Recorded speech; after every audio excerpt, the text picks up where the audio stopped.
to me like.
Every day feels boring, the same thing, routine in the morning.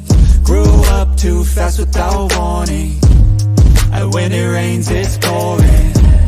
I got dreams, big dreams, I wanna do big things, but I just can't seem to put it all together. I just wanna be seen.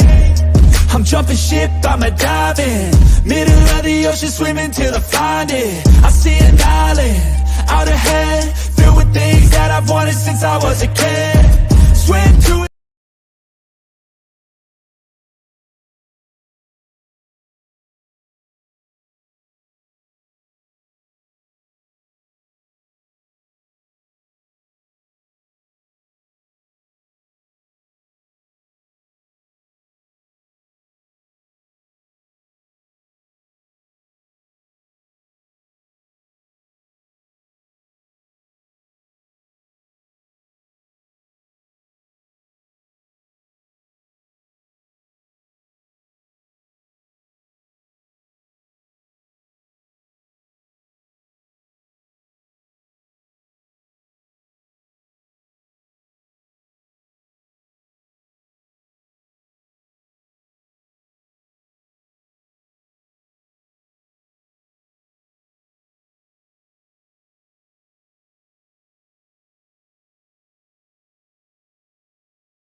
I'm sorry. I was sitting here talking and nobody was there.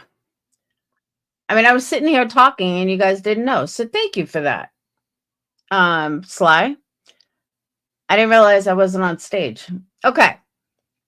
What's up? Thank you, Allie B and Sweet Misery, starting the night off right. So what's up, True Texan, Sly Angel, Allie B, Sweet Misery, and see, True Texan, I was right. You bought a membership yesterday. You're not a member. You got to become a member. Bad Wolf needs someone to talk to in Discord. He needs a guy. All he talks to is us girls. But over the last couple of days, I've been listening to QB, Clue, and myself today on someone else's stream. I am going to start changing things up, and I'm going to explain why I'm changing it up. Now, I don't get enough super chats that it matters if I stop, in the middle of a stream. So this part doesn't matter to me. Like, it doesn't apply to me, but the first part does. I mean, the second part does. So listening to Clue today, I literally had to turn it off because I was getting a headache from her super chats. So it's like good for her that she's getting all those super chats, but oh my God, is that fucking annoying. So I couldn't even listen anymore. I was literally getting a headache. And it was like, she just kept stopping for super chats. And it just, to me, it just ruined the whole vibe.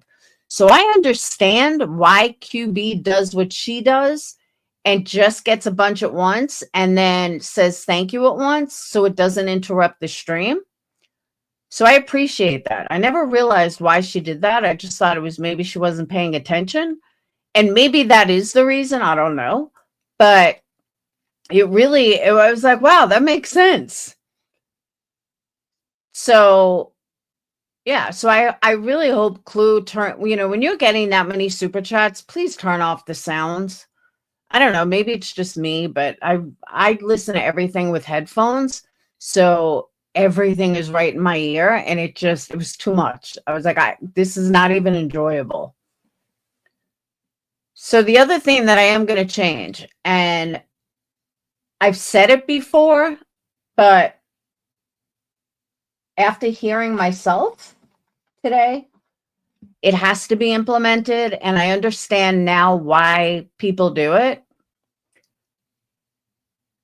So when I was listening to someone else play my live, I kept stopping because I was reading chat. Hey, Criminal Med, I was reading chat. But the person, if you're not in my chat, then you have no fucking clue what I'm even talking about. Or you think that I am pulling stuff out of nowhere if you're not in the chat. So I never used to understand why QB always said, well, here's a link, and never read chat. I now understand it. So I am actually, if you have something that you got to say, you're dying to say, come up on panel. Just tell me and I'll send you a link. It's so much better if you're just listening. And I did not realize that until I was not paying attention to chat and I was painting today and just listening to Adrian go over my live from last night. And I just kept sprouting out stuff that if you weren't in my chat, you wouldn't have a fucking clue what I was talking about. So I understand why QB started doing it the way she did. This way she wouldn't have to interrupt chat and then everyone would know exactly what you're talking about because the other person would be talking. Makes perfect sense. And again, I didn't realize it until I heard myself today not looking at chat. And that's my own fucking chat. So if I don't get to your comments, you understand why.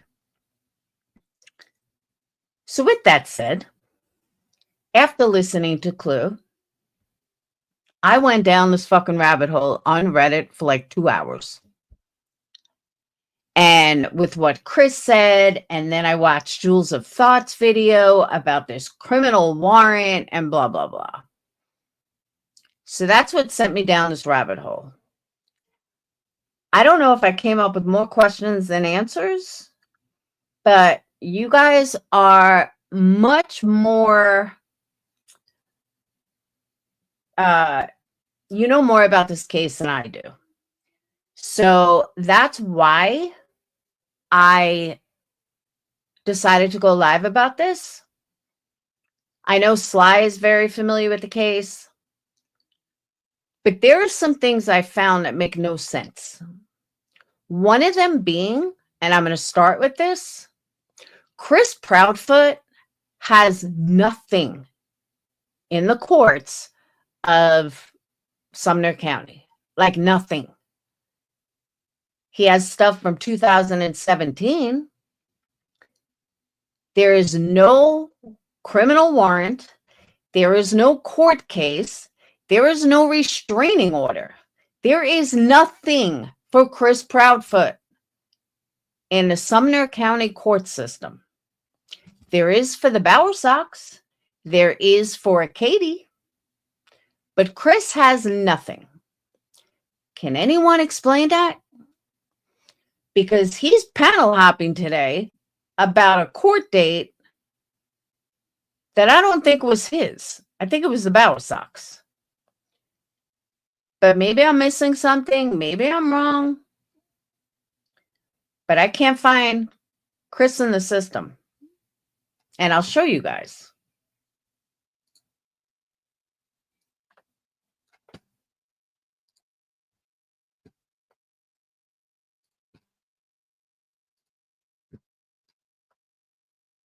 Hey, Grandma Rose.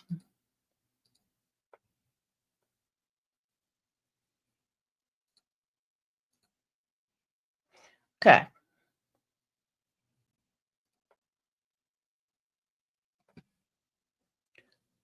So I'm going to put in Proudfoot. 2024. I put in 2025 and it got nowhere. By now, the only thing that comes up is Katie. I don't think it would have anything to do with appeals. And I'll show you why in a minute. So this is the general sessions, the victim, only thing that comes up under the name Proudfoot. Now, if I put in no year, I get 7 entries. Chris, closed, Kate, deposed, closed. I cannot find a case for Chris Proudfoot. So am I missing something? Am I looking in the wrong spot?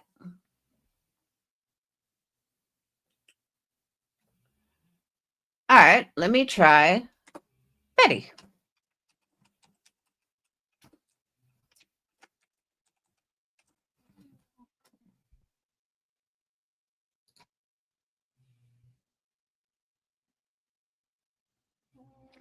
Okay.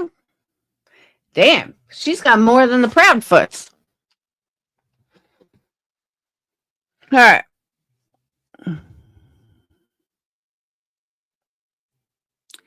So we have the 4 appeals.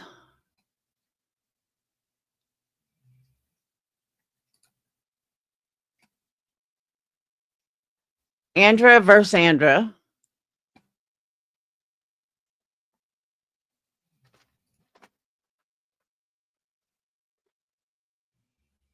Let me get the open ones. Andra versus Andra.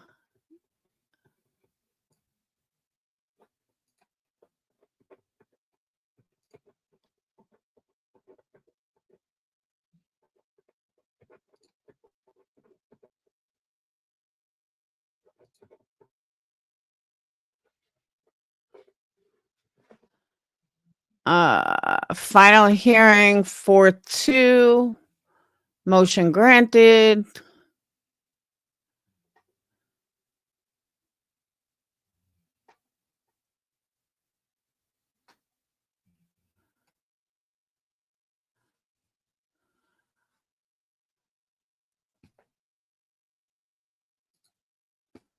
Doesn't say who they're against, though.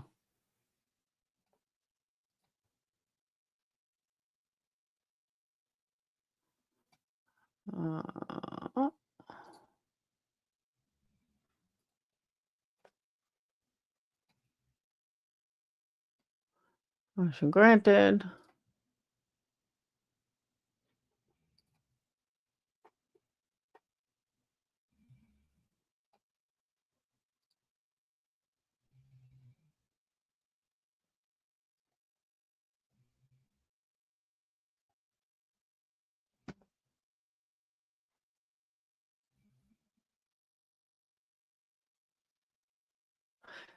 See, I don't understand, though, why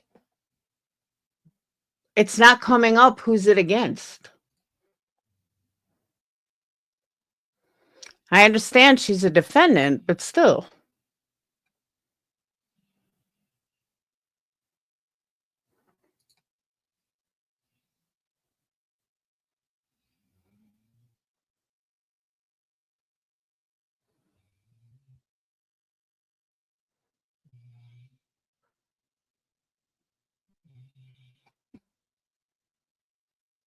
Doesn't say who it's to.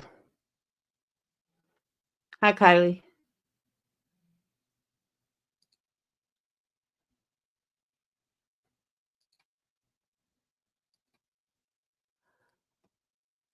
I just don't get it.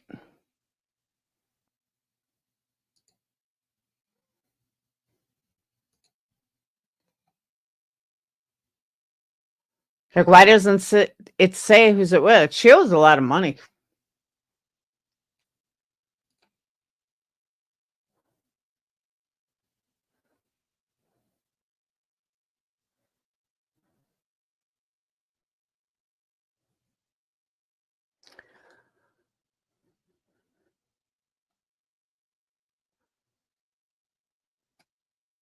So she has to pay $259 for each one of these to be transferred.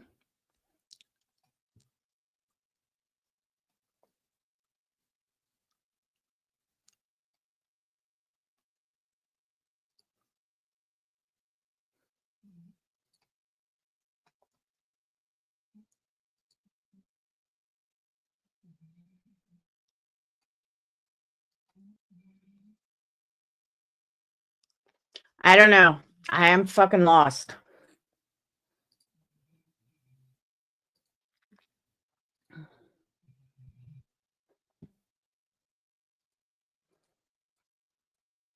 My point is, I don't think Chris has a case. That was my point in all this. I cannot find any kind of case for Chris. So Jules of Thought are allegedly innocent, or the Green Team think that there's criminal warrant, but there's no criminal warrant. I understand that may have been heard on the thing, but there is none. There's not even a case for him. Not in criminal, not in civil, nothing. He's being subpoenaed from what I found. Hold on. And this goes down my rabbit hole.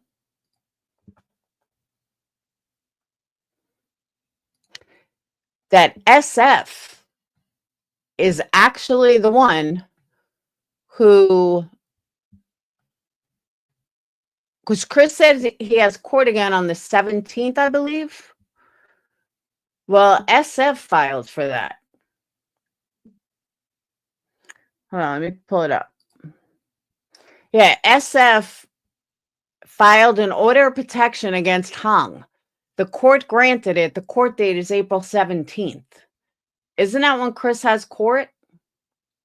That's probably what the subpoena was.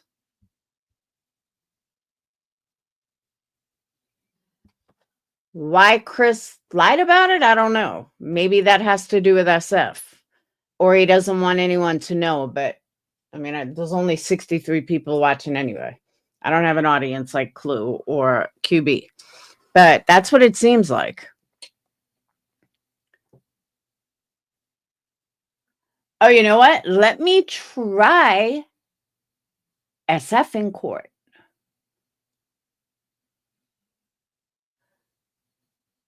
Yeah, it wouldn't be in Tennessee, right? I don't know where Hong lives, though. Where does Hong live?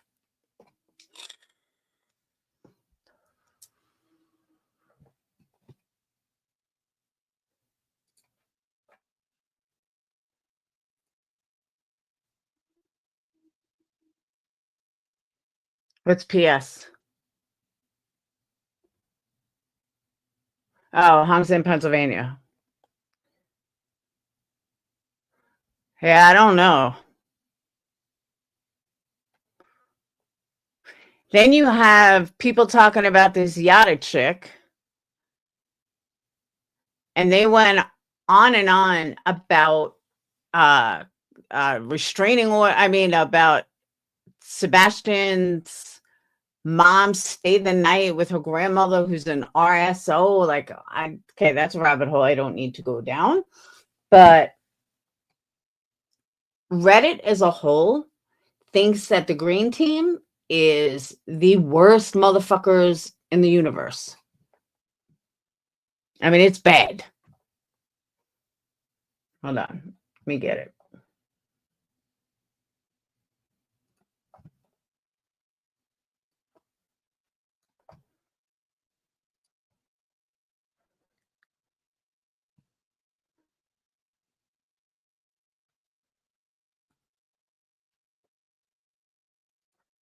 First, let me ask, have any of you guys actually gone through the Reddit pages for Sebastian Rogers' group? Hey, Island. Hey, Aussie.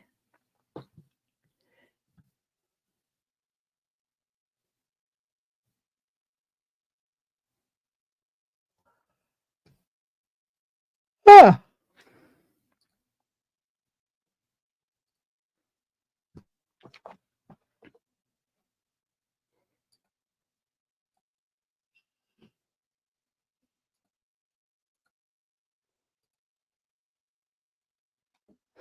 Because it's intense.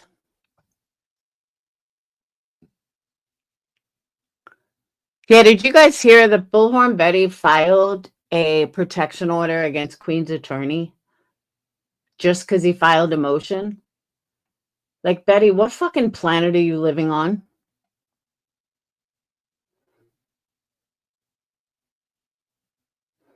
And have you guys heard this threatening email?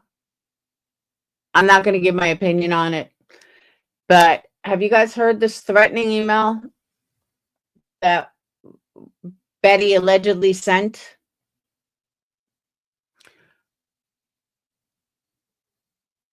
You haven't heard? Yeah. In case you didn't know, Bullhorn Betty, Queen's lawyer had filed a motion for, I forgot what, but he, standard stuff.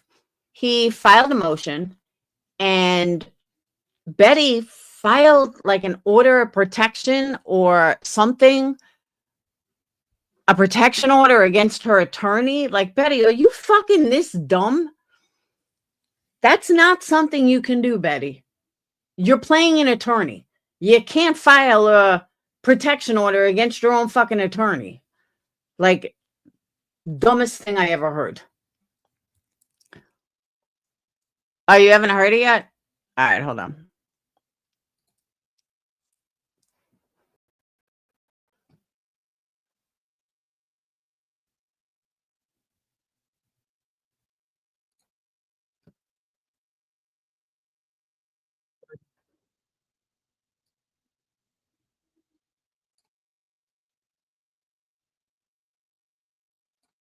Okay. I'm going to save you the heartache of listening to B. Tim, and I'm just going to read it. Bullhorn Betty. Now, here's another thing. Is this like typed out from somewhere? Because what text looks like that? I've never seen a text look like that on Android or Apple. Oh, you guys can't see it. Hold on.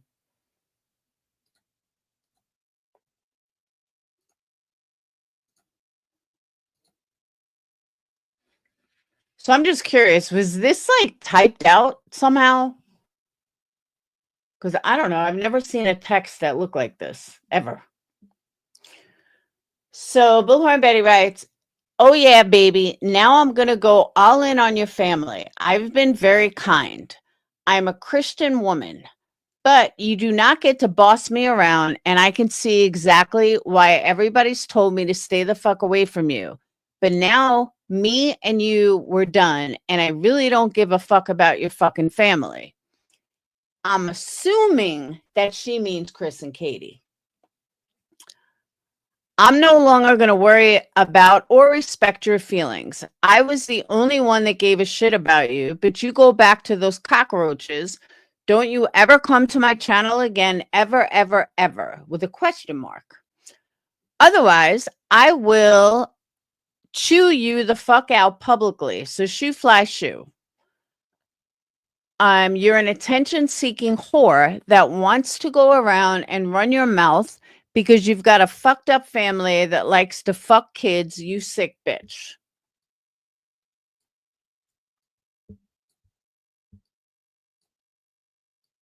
Is that it? Yeah, I guess that was it. Yeah, she was talking about Yada.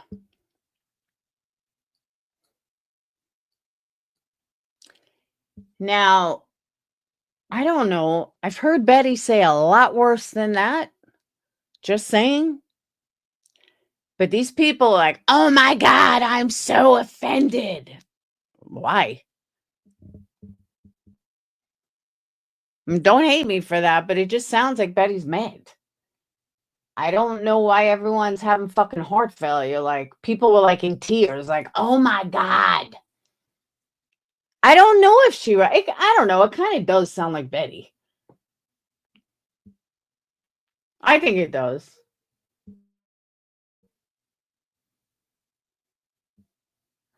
But shoe fly shoe, that's not how you spell shoe. I mean, it is for a shoe on your foot. But I don't know. I never saw a text like this that looked like this. That's why I'm sketchy on it.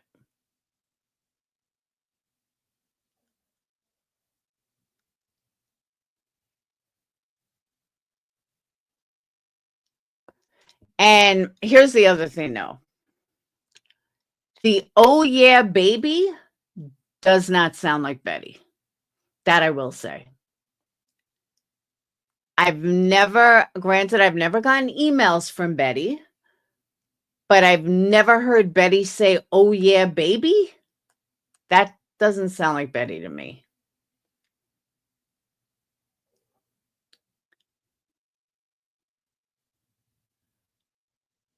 So, I don't know. Parts of it does. What has Betty said, though? Has Betty tried to deny it? Did Betty agree with it? Like, I don't know. But like I said, I just don't know Betty to say, oh yeah, baby. That sounds more like a guy than a girl.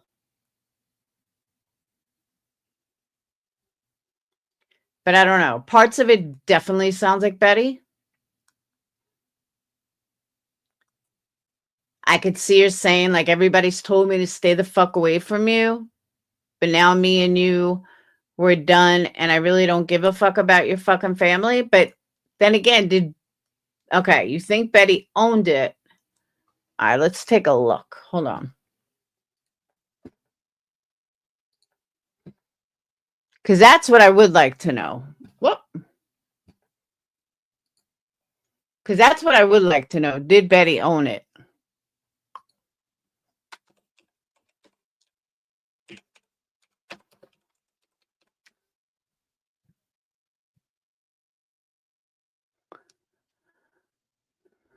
All right.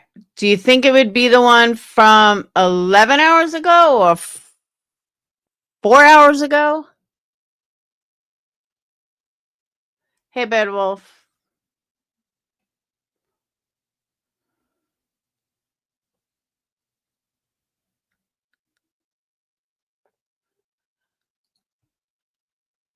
Let's see.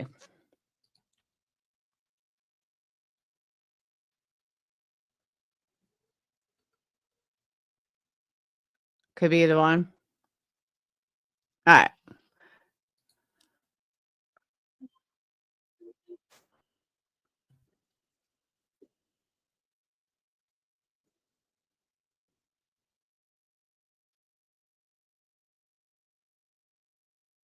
Okay, here's some good news. The video is only like 30 minutes long, and her intro is like half of that. Not half, but close. All right, we're going to try this one first. Because I'm really curious. Did she admit it or deny it or something?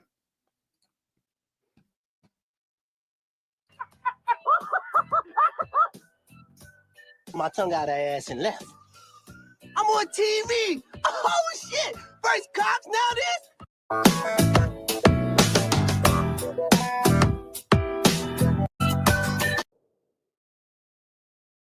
Hello, my beautiful people. I hope you're doing well. Look at this. Pam already coming out the gate months. If you received your gifted Bullhorn Betty membership from either Pam or Dee, please do not forget to tell them. I can't scream in we're not at home, right? Last night on stuff, and I'm quite exhausted, but I'm ready to get today just over with. We're not going to talk about today until we're through. If you received your gifted membership from Melanie, please don't forget to tell Melanie thank you and welcome to this crazy crew we call. Welcome to this great room and welcome aboard. We're not going to really address this. I'm just going to kind of do my one and done, which is what is common for me. We're not going to stretch this out. You guys know what you guys heard on my channel when I interviewed that crazy lady that's now flipped. So we ran a story about, you know, an RSO, which is related to the mom of Sebastian Wayne Drake Rogers.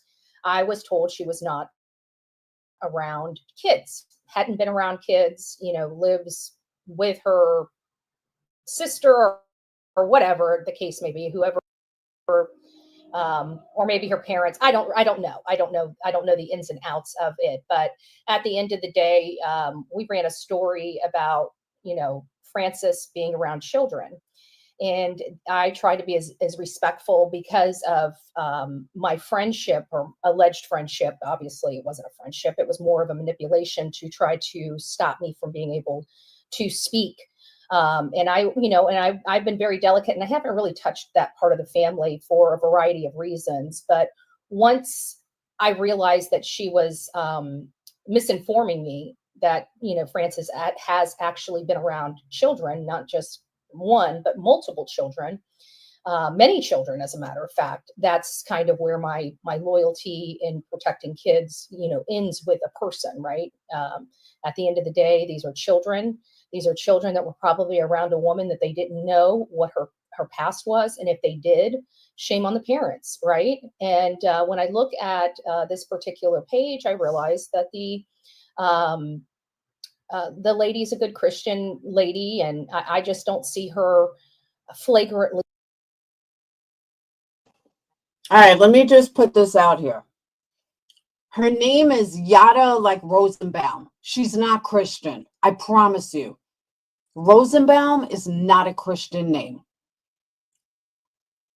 So Yada Rosenbaum is about as Jew as you can get. Just saying. Allowing somebody like that around children without, you know, if she knew. I've also noticed that as of like 2022, there were no more videos, contact, or kind of severed those ties. I don't know. You know, this is all speculative in nature. We talked about the RSO. We talked about the laws in the state that this RSO resides. We've looked at multiple laws, even the state in which this person was arrested in. And I stand by the story. I stand by the reporting. It was accurate. There has been no information received by me, you know, something that is a receipt that states anything that I said was not factually correct. We went over the law as that particular state read. We went over the charge sheet. We went over the RSO form.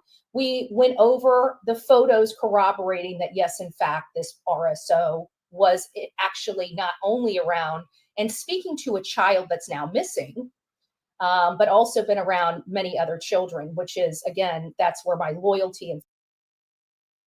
Okay, for those of you that are more familiar with the case, isn't this woman like in her 70s or something?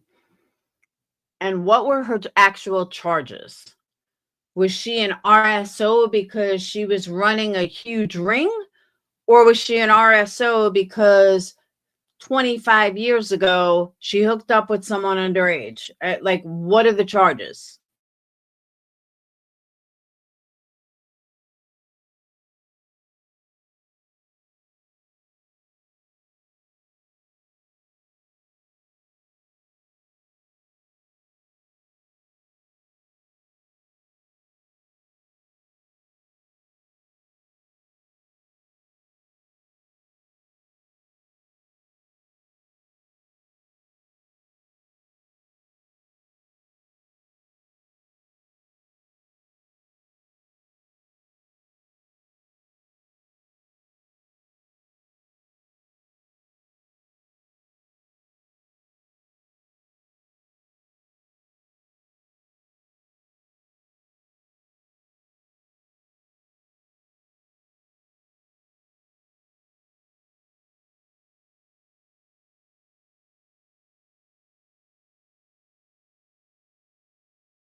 All right, I'm back.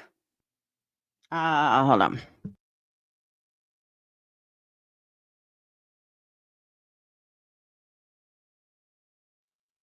Hello?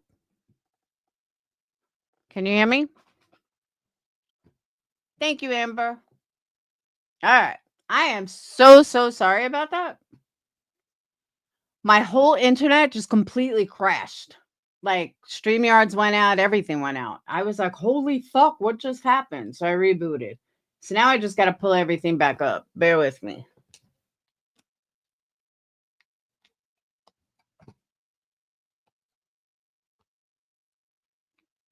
Thank you for sticking around. All right. Let's get back to Betty.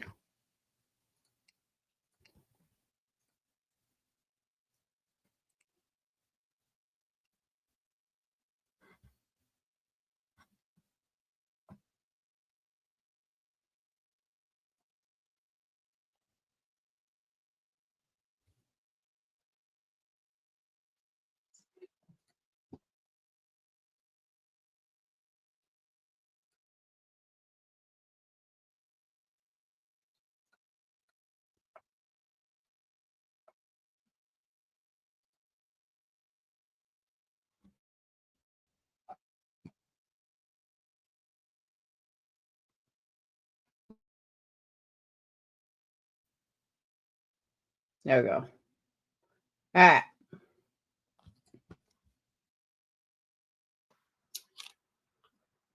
Worry about her feelings anymore. And if we need to go into this case a little bit deeper, we will. We will. So long story short is I don't know what her purpose was. I got to hear some of the commentary from Mr. Proudfoot, and it sounds like she has not spoken to the family, that none of the family really want anything to do with her. So to me, it sounds like she was lonely. She wasn't getting the attention she needed from me. And she decided to create a problem where there was no problem. And that's about to the statement that I'm going to make.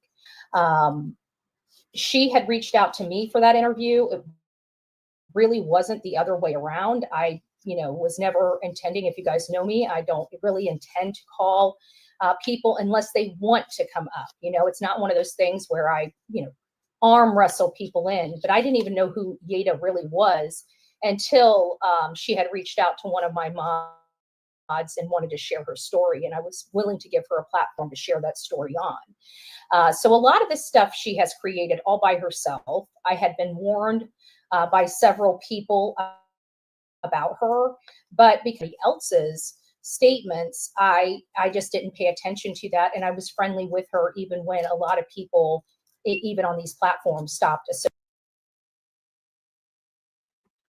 Do you think Betty believes her own bullshit? Because I think she does. I really think she convinces herself of the bullshit that spews out of her mouth. Just saying. Associating with her because of her poor behavior in these things, where she goes from a really nice, what she appears to be a sweet person, to what you guys, the vindictiveness of this woman. That's kind of where my conversation is. I don't want to speak to her again. She's more than welcome to share any text messages, but I can tell you the text messages she sent me, she probably doesn't want out. And me, what's good for the goose, good for the gander. So if anybody sees any of my text messages floating around, please let me know, because I will immediately be producing every single one of the text messages that she has sent me about her family. And we'll just put it all out there just like that. I am a very integrity-focused person. I don't like playing these games or having to throw out private. God, Betty, come on, stop. This is why I can't listen to her. I can't. This is such bullshit. But at the end of the day, yeah, she did admit it. I mean, she basically said she wrote the letter. Information, but I'm not going to be attacked on lies either. So I hold receipts. I will use those receipts if I absolutely have to. I really don't want to. You guys know me. I'm confidential. If you say things, it goes into the vault. Well, there is a caveat to that. It goes both ways. So yeah, it is not a game. Exactly. So that's kind of where we are. I find it awfully sus that it is right. It's literally the day before I have to go to court. I don't think that's a coincidence. But either way, I stand by what I said. I stand by. Okay, let me explain this to every single one of these fucking idiots. And I'm going to say it to my audience for the 100th time. Guys, you have to trust me on this, and I know this for a fact. Stop listening to people that don't know anything about the law. What Betty allegedly said to this person has nothing to do with the injunction, has nothing to do with the Bowersox, has nothing to do with Chris and Katie's court date with Bullhorn Betty. They are not commingled with each other. They have nothing to do with each other. So Betty saying that she thinks this was calculated right before she goes to court tells me Betty knows nothing about the way the law works. It's hearsay. It's what it's labeled as hearsay. And there's no way to prove, even if Betty admits it, there's no way to prove that that's the exact text. What if Betty's actual text only showed a piece of it and Betty never actually took the time to read what was being passed around? I'm not saying that's the case. I'm saying in front of a court, none of this matters. Nothing on YouTube matters. The only things that matter is what is between Betty and Chris, Betty and Katie. I'm just going to say Katie because, again, I can't find jack shit on Chris. So we're going to say Betty and Katie. So whatever goes on between Betty and Katie directly is the only thing that can get brought up in court. There are other things that can get brought up, but they're not going to mean anything. The judge is going to, it's hearsay, done. And a good lawyer won't bring it up anyway. That's how I know that Betty and Nick are the ones that wrote all those pages in the injunction. It's total bullshit. No lawyer put that out there for the exact same reason that I said yesterday. I am not an attorney, but I know a hell of a lot about the law. And no matter what state you're in, some of the rules may be different, but the overall of civil court is the same in every single jurisdiction. Again, the rules might be different. Like one state might be 3 days, one state might be 5, one might be 15, one might be 30. There's certain things that are state specific. Sometimes it's district specific. But at the end of the day, most courts follow the same overall guidelines. So being that I've studied civil law for a couple of years there, certain things don't change. No matter what court you're in, hearsay is hearsay, no matter where you are. So when I hear all of these people who are so uneducated about the law, and we're going to get into Granny's Watching, that are so uneducated about the law, hey, good vibes, thank you. To think that they actually think they know what the fuck they're talking about when they don't have a clue, we're going to educate them. Because, wow, just wow. There's so much they need to be educated on.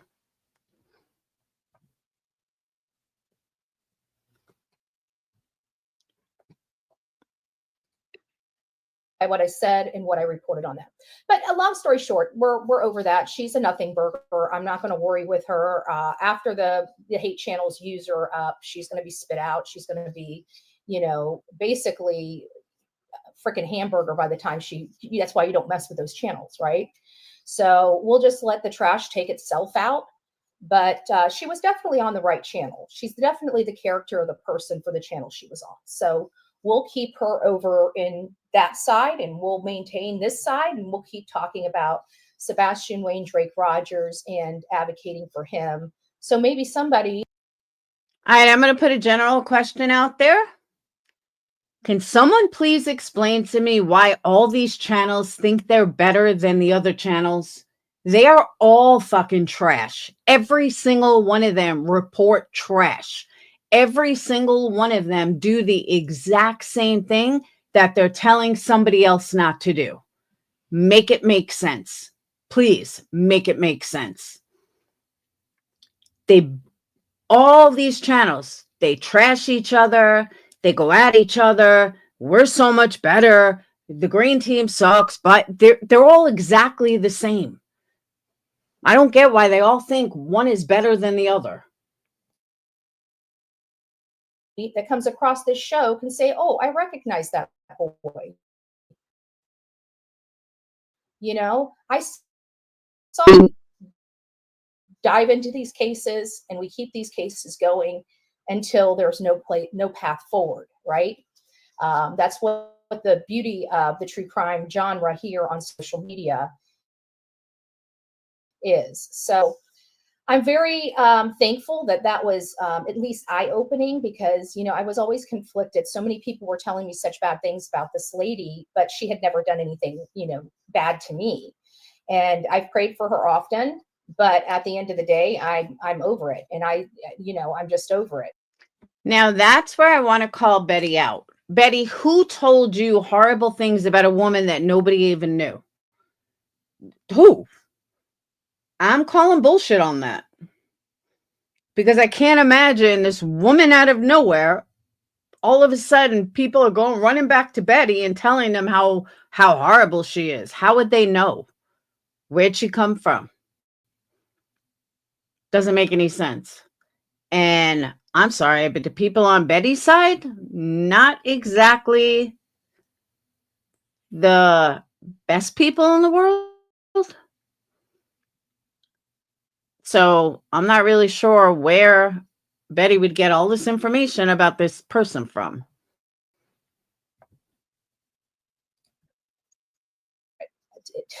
What do? I'm absolutely disgusted that she wanted everybody to hear her story. She wanted everybody to know that, you know, Katie's proclivities, Katie's behavior, crocodile tears, those are all things she wanted people to know about the mother of Sebastian Wayne Drake Rogers. And you guys can go review the interview with her. It is still on my page somewhere. It'll be exclusive interview if you want. Okay.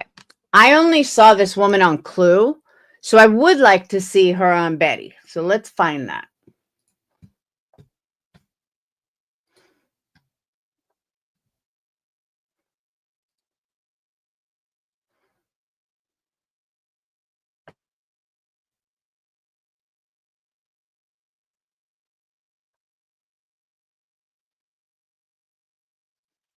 Was it the RSO video, you think?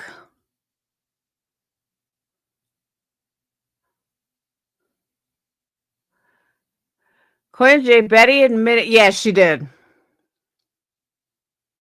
No, I saw she went up, but I didn't listen to it.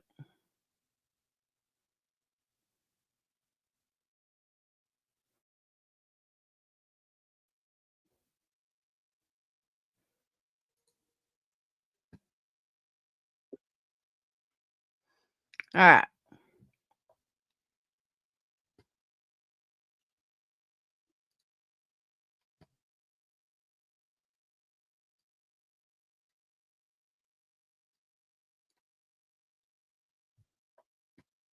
Yeah, that's when I started playing Betty to begin with. Good Vibes is I wanted to see if she actually admitted it, because Sly had said that she admitted it. So that's what I was looking for. That's what got me on this Betty rabbit hole.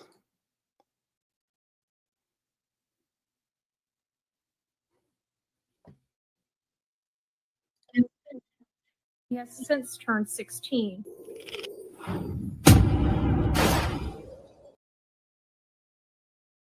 Where there were flashlights appearing on a neighbor's camera. Since then, Is she high? Like, what the fuck is she doing here? I can't watch this. Like, is she fucking high? I was sent a link to a video, and I ran that video on my show today, and it doesn't look good. And I do believe it's legitimate footage. Something, but upon closer review, which is highly, highly disturbing. And Okay, totally off topic. Did you guys see and hear that Chronicles of Olivia is like dating or engaged to Steve Gonzalez's son? If you didn't know, there's breaking news, guys. Yeah. Chronicles of Olivia fell in love with the brother of Kaylee Gonzalez. And I don't know if they're engaged or what, but they both can't wait to spend the rest of their lives together. So I'm assuming they might be engaged. But yeah. Yeah, if you didn't know, there's breaking news. Yeah. Crazy. And allegedly they're totally in love. Okay.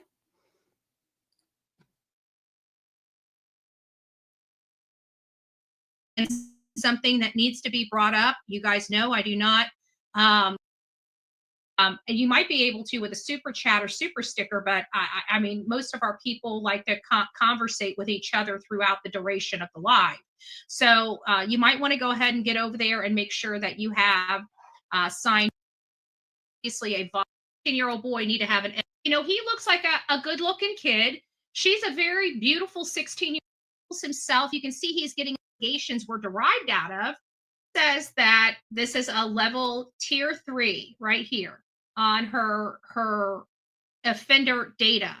And it goes into talk about what are the charges. Again, we're not going to go with the charges. We're just going to have the presumption she is an RSO. And what are the rules and regulations related to RSOs and their contact or their ability to have contact with.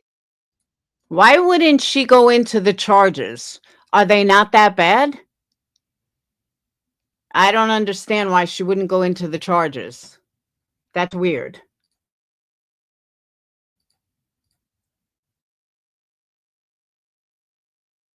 Children. And so this is what I have found in context of RSOs. Tier 3 RSO signifies the most severe category, typically involving offenses like aggravated SA of minors, kidnapping, and they require lifetime registration and frequent verifications, typically every 90 days for the rest of their life. It's quite, I mean, it's pretty extensive. It's pretty extensive when it comes to the requirements that the states are making them, handle this. They are now understanding right here on her offender data. And it goes into talk about what are the charges. Again, we're not going to, what says that this is a level.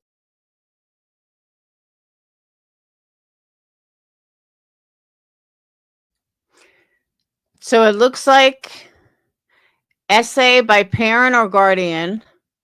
In 2002, victim was a minor. And that's the only charge.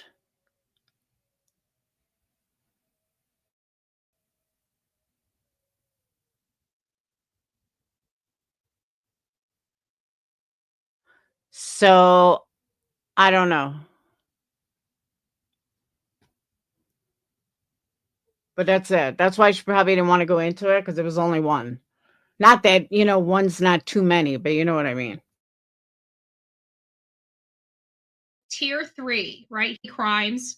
And because Virginia is Commonwealth, they can have a common law marriages to the state. Betty, Commonwealth has nothing to do with common law marriages. Holy fuck. They're not even in the same category. And common law marriages automatically get granted by the state. She's so fucking dumb.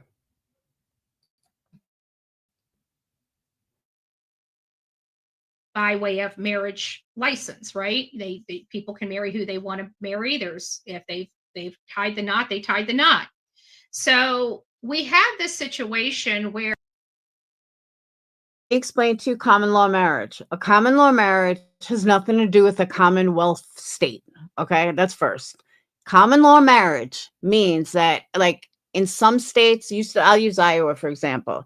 If you are with someone and you live with someone for more than 10 years, you're technically a common law married, meaning that, you know, you can share stuff. There's certain rights that you get as common law marriage.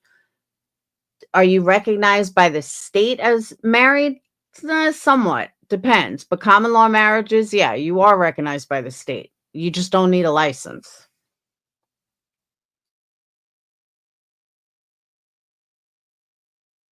where she was married on May 3rd, 2020 to this man here. He looks considerably younger than her. And he's also the owner, or his family is the owner of the house that she resides in. But did his family know that he was marrying an RSO? I'm unsure whether they know or not.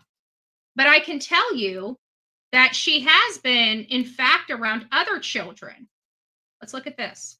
Birthday to you.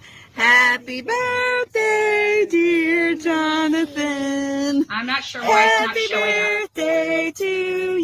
I'm not sure why it's not showing up on stage. Okay, maybe I gotta do this. Or not, she's allowed to be around children. But it doesn't just stop there.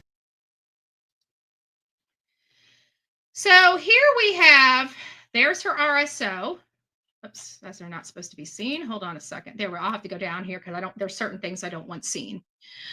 So in Virginia, a class 6 felony is the least severe of the type of felonies, but still carries significant penalties of imprisonment for 1 to 5 years, or jail time up to 12 months, or a fine of $2,500 or not, or less. So we do have that. Here is the marriage, the wedding for Frances Rosenbaum to her husband. And here are the attendees.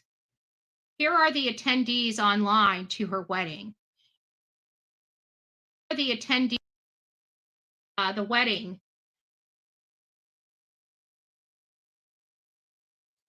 Can I ask a question? What the fuck does this have to do with Sebastian? What does she think? The grandmother stole him or something? Like, what the fuck does any of this have to do with Sebastian? Anyone, if someone can answer that, please let me know. For Frances Rosenbaum to her husband. And here are the attendees. Here are the attendees online to her wedding. And what you see here is 2 different families. And of course, Katie and Sebastian. There's Sebastian right there watching his grandmother. Now, mind you, I don't know why, but watching his grandmother get married. So has she had contact with Sebastian Rogers prior to his disappearance? And the answer is yes. And some people may say, well, we knew that. You know, Katie went to the funeral for her grandfather. Wouldn't his daughter be there, her mother? And the answer is most likely that answer is yes. If you guys want to see it a little bit clearer, there you go. There Katie is with Sebastian in the background. The wedding. Now, it's my understanding this lady is not allowed to have contact with children. And I'm pretty confident that Seth has already made himself be known that he doesn't. To me, this is straight up drama. This is looking for something that doesn't exist. Okay, so this grandmother is a sick human being. Okay, what does this have to do with Sebastian's disappearance in another state? Absolutely nothing.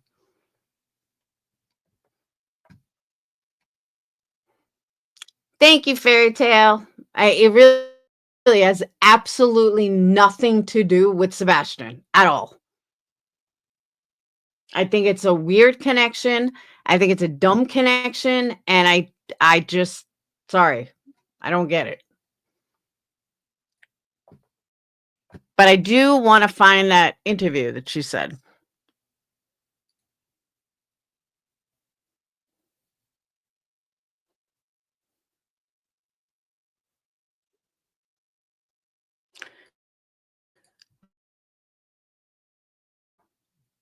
Or is it like not even posted?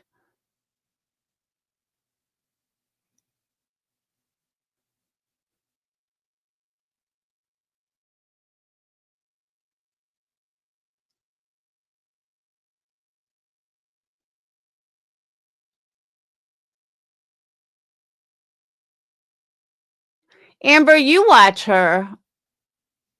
Do you know what video it would be on? How long ago it was?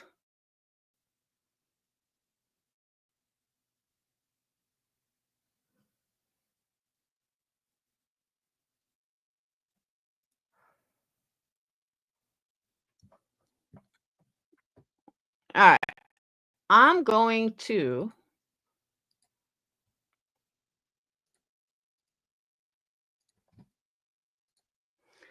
what am I missing?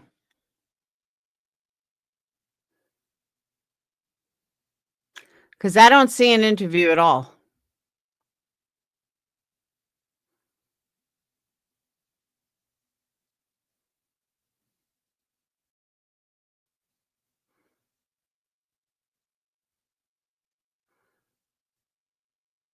She keeps speaking about an interview. Hers in the beginning. Her name is Yada. In the beginning of the case?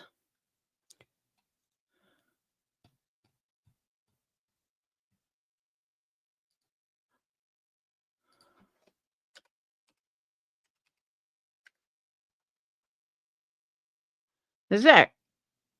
Why didn't I look there in the first place?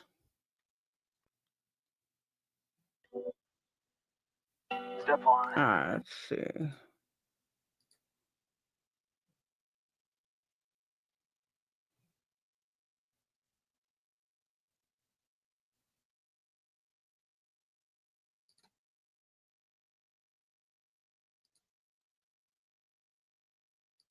I think that's the best I've ever seen Betty look.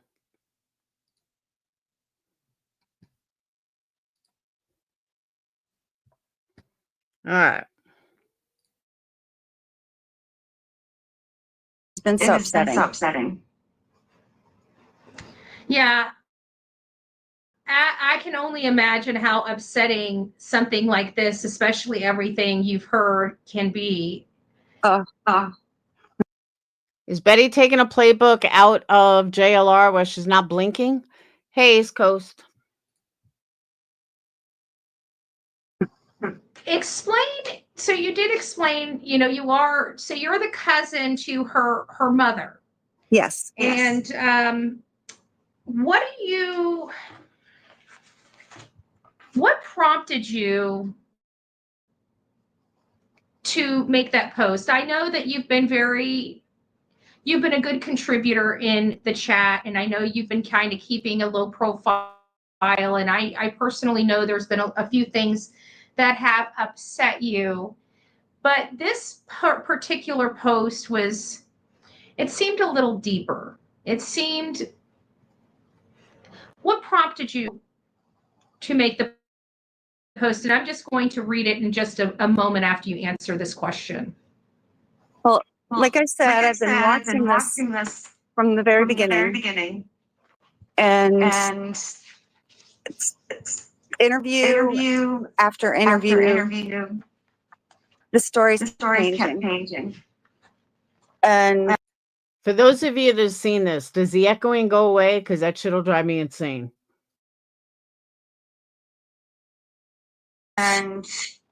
I got an email. No, a private message from a couple of my cousins after a picture was posted, and a lot of horrible things. Someone else's child, forgetting of family. The fact that my uncle Doc. It seemed a little deeper. It seemed. I would ask, what makes you say that, or, well, tell me why you're saying that. And anytime I had something different to say, I even had one gentleman, I say gentleman, and I'm going to say that politely because I am not here for any hate, tell me, do not ever come to Hendersonville. Don't ever come to Tennessee. And I asked him, why do you say that? And he's like, trust me. And I'm like, oh my gosh. And I have some friends on my Facebook now who actually saw that. And I'm like, wow. And what is going on? And at that time I kept catching little snippets of different YouTube creators, and I'm hearing all this hate towards Seth, and then I'm hearing a lot of comments that Chris is making, and I'm really paying attention. I'm taking notes, and I have a very, very large family who usually how when people hear how large your family is, tell us about how large your family is. We are over 120 just on the Rosenbaum side. Just for clarification for everybody, because sometimes large families are 20 or 30. I mean, no. Put that into context.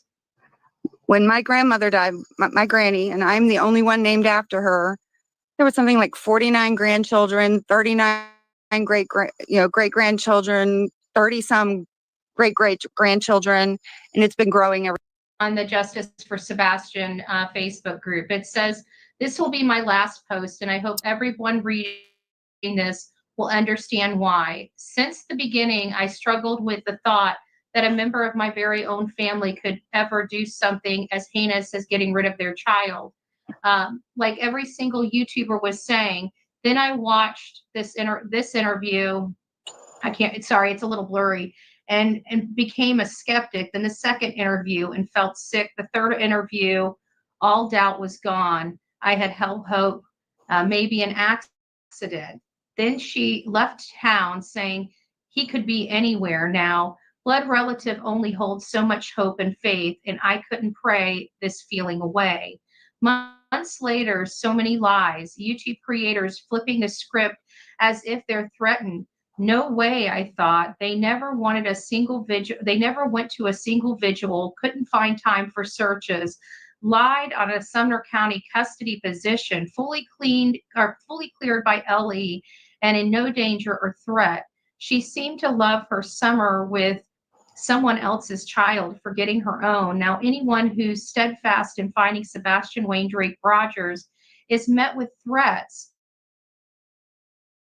fake profile harassment, and legal action, gag orders, First Amendment rights stripped.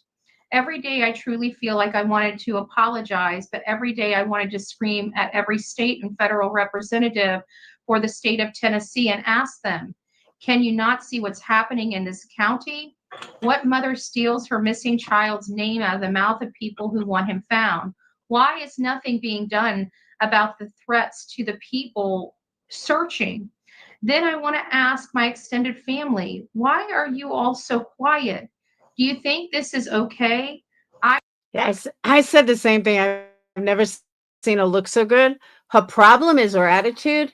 And she's like, I don't know if she's trying to sound dramatic, but she just sounds like she's fucking doped out. I don't know why she just can't be herself. I don't. If you did nothing wrong, prove us wrong. Let people search without fear, hang flyers without getting police called on them, and show his name and picture. Stop spending your time and money in court on lawyers silencing people over lies. Let people help bring him home. Otherwise, tell us what happened. That was pretty emotional. I cried for days before I wrote that.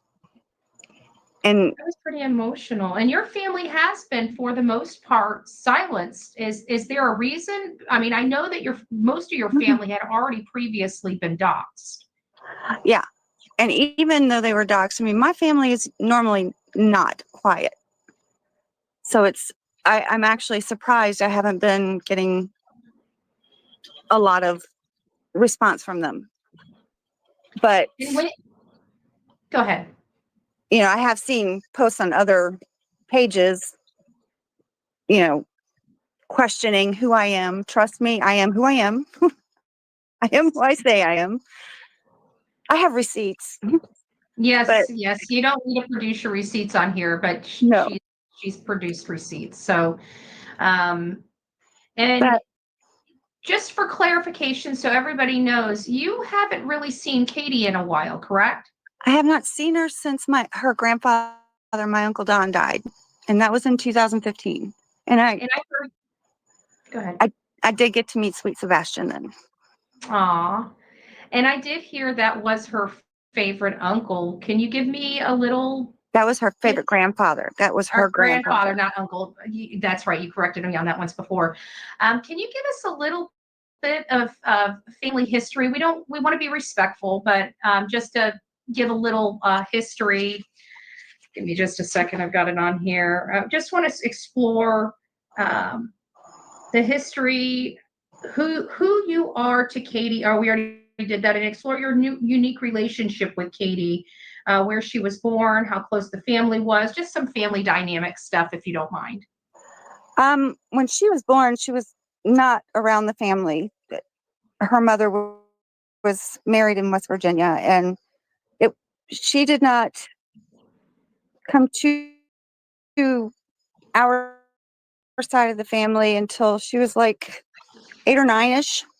Gosh, her grandma and grandfather, they doted over her. Very protective of her as well, too. Yes. She was a very coddled person. And everybody in the family, you know, anytime we saw my Uncle Don and Aunt Suzanne, how's Katie? How's Katie? Because, you know, she wasn't with them long. She went to live with her dad. And I know everybody says her Aunt Penny, but it was in between her dad and her Aunt Penny, David Payne and her Aunt Penny, but mostly with her dad, David. And we would always ask, you know, how's Katie? How's Katie? Oh, she's doing great. Oh, she's doing great. And, you know, when she graduated, I had lived in North Carolina next to her, you know, and was and still am very close to her aunt and uncle there. I remember my Uncle Don and Aunt Suzanne came in town to visit, and it was right when Katie graduated, and she was going to culinary school, and she was a chef at a really nice restaurant at the Virginia Beach oceanfront. And she's doing great, but that was a really hard time in her life. There was a lot going on at that time when she was 17, before she turned 18. And it had nothing to do with Seth. Gotcha. That was my next question is, did you ever know about Seth? No, she had a boyfriend that wasn't Seth. Gotcha. How about? Hold up. If she was 17 and she was allegedly married to Seth when she was like 15. So if she was 17, how'd she have a different boyfriend than Seth? I thought they were married. I'm surprised Betty didn't catch that. Chris, did you ever know about Chris or ever meet Chris? No. After she moved away, you know, she had left, and, you know, she had Sebastian when she was 19. Right. But they were married by then. And closer to 20, right? Yeah, closer to 20. But, you know, and Seth got permission from my Uncle Don to marry her. Gotcha. And I will tell you, my Uncle Don is a very religious, honorable man.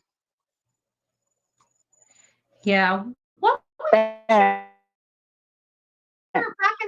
in the day, whenever you saw Katie, Did you want to explore on that a little bit more about the uncle? And did you have any other information like, how did he, I guess, if you know, maybe how did Seth approach your uncle to ask him for Katie's hand in marriage?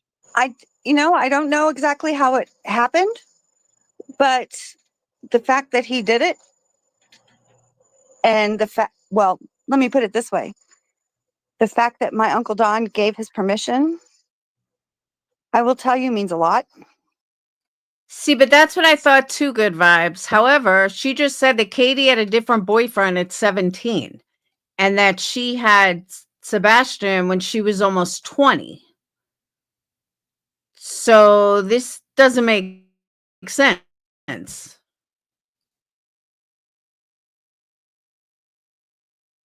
Gotcha. Because of my Uncle Don's very strong faith in his religion and his love of God, he would not have given just any Joe Schmo to marry Katie. Katie was very much, I want to say, his pride and joy. What was your fondest memory of Katie? I think when she first got there, I think because it was, and I don't want to go into, what happened, Right. and, Yeah, we're not going to touch that subject. no, and it has nothing to do with this. But she was a cute, cute little girl. Just, even at, 8, 9 years old, she was just a cute little strawberry blonde. She was, and kind of, she was headstrong. Don't get me wrong, headstrong. But she had that's a good character. That's a good character, in a person. I This is like my third cousin who hasn't seen me in 15 years goes on a panel to talk about me. That's what this reminds me of. personally like headstrong people at times. Sometimes it's a Rosenbaum trait. I will tell you that much. Gotcha. 8 out of 10 of them headstrong. But she was just the cutest thing, even for an 8, 9-year-old. She was spoiled. I don't think there was ever anything she asked for that she didn't get, and knew how to get it. Mm-hmm. But we would, like I said, we would get updates and stuff, and occasionally, Aunt Suzanne or somebody would say, well, she wants this, and we'll make sure she gets it. But no, they couldn't say no. Right. It was, everybody, you would catch people say, oh, poor Katie, Mm-hmm. but, she knew it. She always, as she got older, she knew what she wanted, and she wasn't going to, she's just going to do what she wants. Gotcha. And, she graduated very well. From what I understand, she was a great cook. But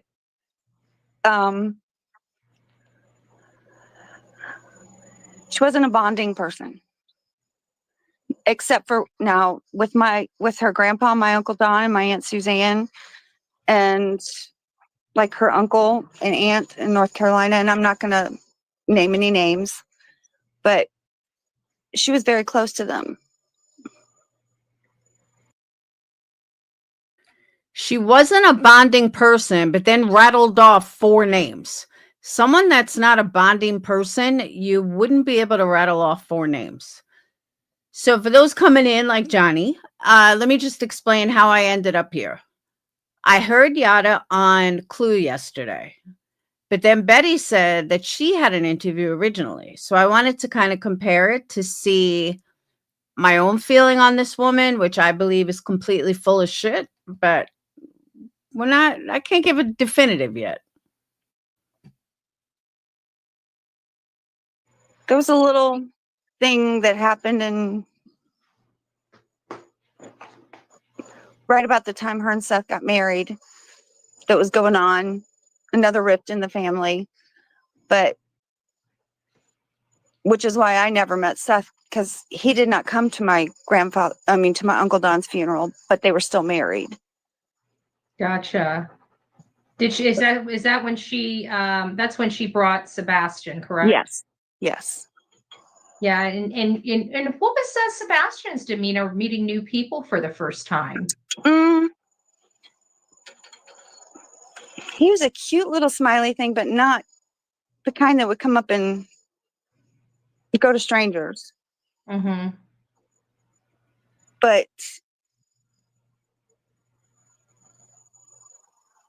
he knew like my aunt, and he knew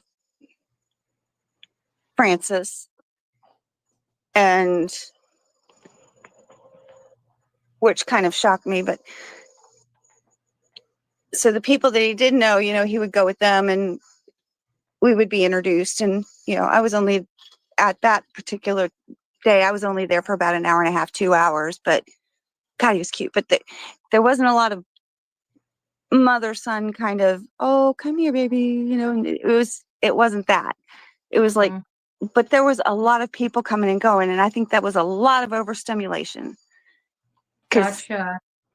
But, I know he hadn't been diagnosed, but you could tell he was bothered.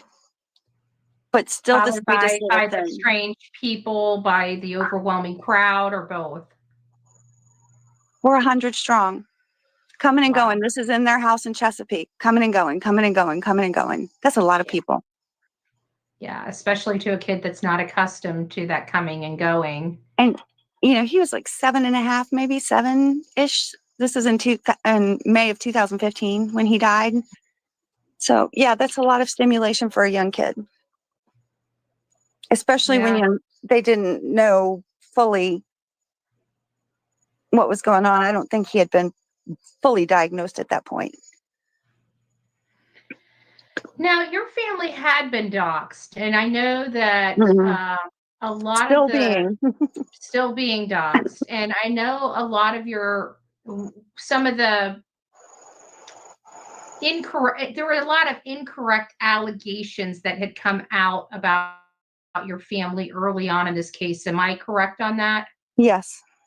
Now, did you want to clarify that here or no? I forgot to ask you. All Betty needs is a cream color top because she is mimicking Ashley Banfield like I've never seen someone do.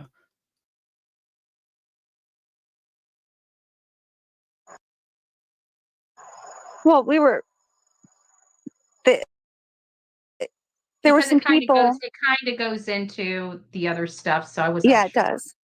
Well, there were some people that, when the picture of Grandfather Mountain came out, there was some people in a particular group that started doxing all of the women in the Rosenbaum family, including Katie's biological mother.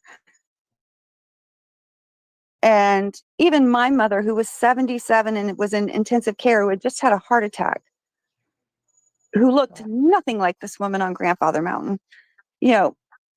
Her aunt in North Carolina, my cousin in another part of. Yeah, I don't want to hurt your feelings, but the person you're sitting next to was probably part of that. Actually, I'm not even going to say probably.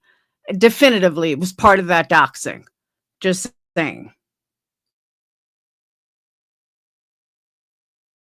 North Carolina. I mean, they were pulling private photos. They were posting addresses, putting them on this fake. Well, she looks like her. And they would literally, at one point, they went to the mother's house, some of these people that lived in that area, and police had to be called.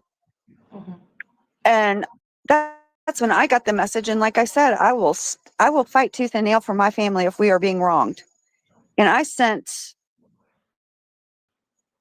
a private message to the administrator and notified them that this was private and not for public dissemination. this is a cease and desist. Look, you know, you can say what you want to on the investigation, but our family has nothing to do with it. What you find out about Chris and Katie or Seth, or if you find anything about, stop with this. And after my post, it started all over again. Gotcha. And then, you know, there were rumors. We're going to get into the conversation here in just a moment about, you know, where you were, you know, how, when you learned about the whole situation. But I'm kind of jumping ahead a little bit. Just, I asked you because there were rumors going around that it's possible that someone in your family is holding Sebastian either against his will, willingly, but is helping, you know, the mom, Sebastian from Seth. Do you know anybody in your family that has sinned or is hiding Sebastian in any way? No, I do not. That goes on the top dumbest fucking questions I've ever heard her ask. Yeah, do you think she's going to say, yeah, Betty, we know exactly where Sebastian is? Like, how fucking dumb are you?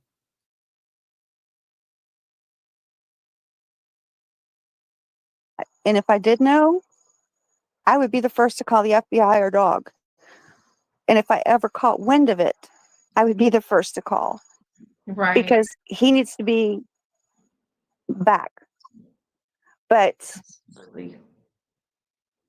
Now, Francis was one, you know for a fact Sebastian is not with Francis. Am I correct about that? Or what would you like to say about that?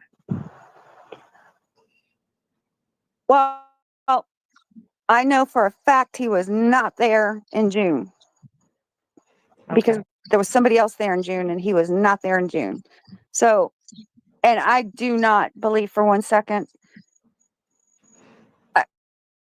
Well, you know what? I do not know for a fact, and I'm not going to say I know for a fact because I don't. Do I think he would be there? No, because Suzanne lives there and she wouldn't be so desperate to find him. Gotcha. And she's been working to try to find information. Yeah. She misses her great grandson. Right. Is there anything about your history, about your aunts, uncles, your family dynamic that we didn't cover? Because I'm going to be moving forward into, you know, fast forwarding to Sebastian here in just a moment, but I want to make sure that I cover everything that you would like to talk about the history. You know, I don't want to pry too much because of the sensitive nature of some of the stuff that you know about. So I just, you know, want to check your comfort level. Well, I know after this conversation, everybody's going to be doing all kinds of searches and everything because I've seen what gets done. Nobody's family is perfect. My family is far from perfect. And you know, search what you want, say what you want. We grew up loving each other. And like all families, you have tiffs, you walk away, you come back, you do your thing. And there are some bad elements in our family. There are some wonderful elements in our family. But no matter what, no matter how good they are, we will come together if something is wrong. I will say this too, this is the quietest my family has ever been about anything. I don't mean to pry, but why do you think? I can't figure it out. I mean, honestly, when I did that post, I was expecting to get bombarded. You know, what are you doing? Why are you or even something. I've not heard a peep. Right. And I know they're on Facebook. I know they're seeing this. Some of them could be in the chat. Right. But I have, my parents have not heard anything. I have not heard anything. And I'm honestly shocked because I am not here to hate anybody. I'm here for people to focus on finding Sebastian. Stop hating everybody. Stop this mess. You know, there's too much clutter in all of this. There's a little boy, whether he be alive or not, who deserves to be in the right place. And he is a part of my blood. And that's what matters to me. And that's what should matter to everyone with the same last name I have. But I'm not seeing it from the mother. And that's so disheartening because and I wish I could say I did. I truly, I've tried, I've prayed. And so many lies online. Just, oh. Have you seen her behave this way ever in the past? The fake tears. Yeah.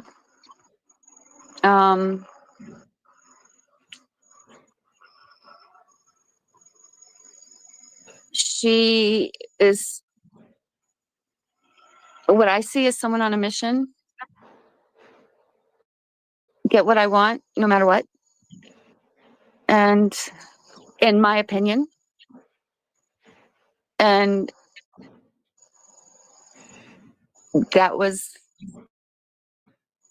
that's what I recognize.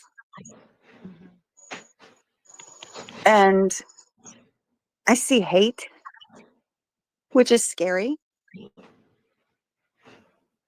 And I don't like that. And I can see it. You know, I've seen photos of her that were shared with,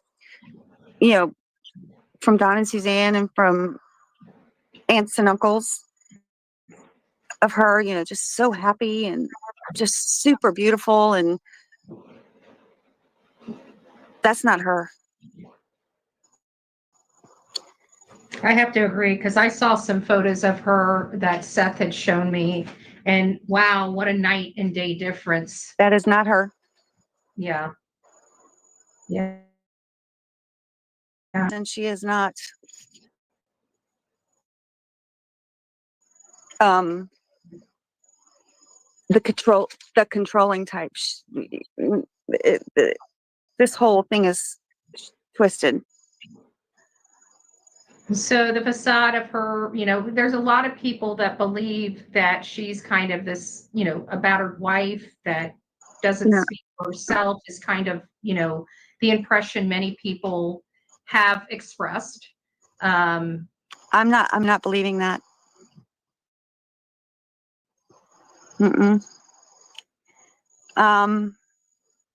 She is a strong person. And do I believe she has after effects or probably some issues from years ago? Absolutely. Who wouldn't? Right. But I don't think there are issues in the way of, I think there are more issues of temper. Gotcha. But you yourself have never seen her. I guess the word is manipulative. Gotcha. Do you want to explore that a little more, or would you just like? I'll just leave that. When something happens in this family, somebody has their home phone in one hand and their cell phone in the other, and it's like a game of, what is that pillow talk or whatever, where it's like going through the whole chain. Months ago, I hadn't seen it before. I wanted to see where it all started. Mm-hmm. No, phones didn't ring. When did you learn about it from the aunt? Was it day days, weeks, months?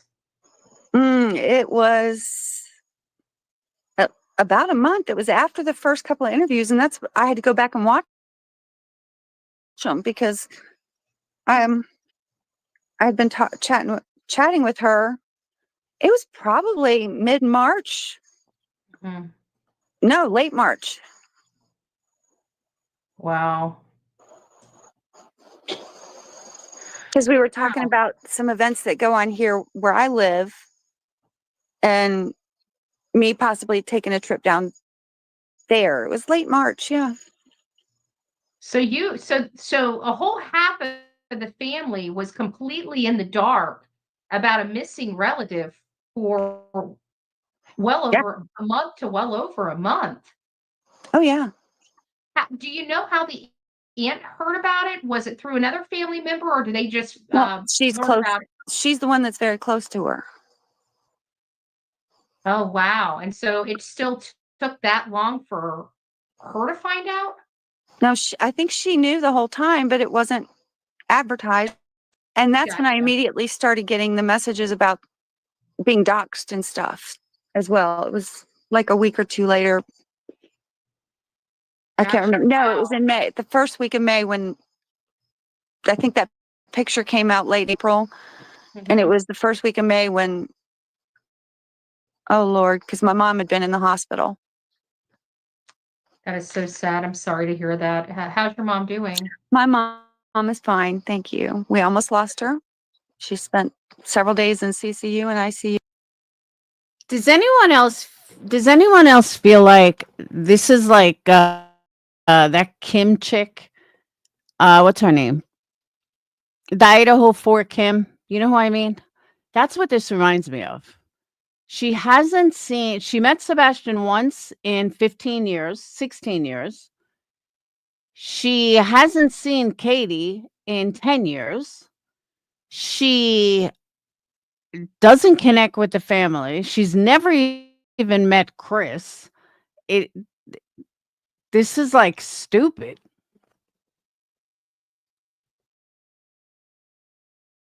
Mess, but she is home fine and doing well. Oh, well, that's at least some good news. And I think you've already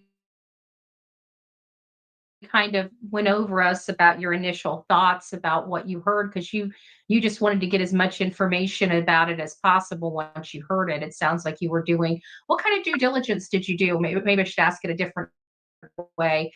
Oh, What kind of research did you do when you learned of Sebastian's disappearance? well, first I went onto Facebook, and at that time, there really wasn't a whole lot, but there was some. So then I started Googling it, and I started looking. It kept sending me to YouTube. Mm-hmm. And every channel, because I subscribe to all of them, and I was listening to every one of them, and I was like, what is this mess? What? And then I just turned them all off, and I found the interviews, and I started with the first one. Now, was that the Duchess interview The or Duchess the one. Green Shirt interview? You did watch that one. I watched the Duchess one. See, I didn't watch that until later. The only time I went back is when Steve Johnson on the interview room said, because he did the green shirt one, he's like, you really want to find the oldest interview. And I remember hearing about it, but I didn't hear the Duchess interview for months. Oh, that's the first one I watched. Gotcha. And What were your thoughts I on went, that one? my thoughts on all of them. And initially my first thought was, why is he talking so much? And a couple of times he blurted like, no, we would have heard that, or we would have, or And this is what I'm going to say is just personal opinion, but it's how I feel. Considering the first thing she did was look up Google, she's no different than you or I. Because the first thing she should have done was call Katie. But instead, she uses the internet to find out what happened to her alleged relative. something's fishy there. You would think she would have called Katie or someone close to Katie, something. She's family, right? That to me makes her 10 times less credible.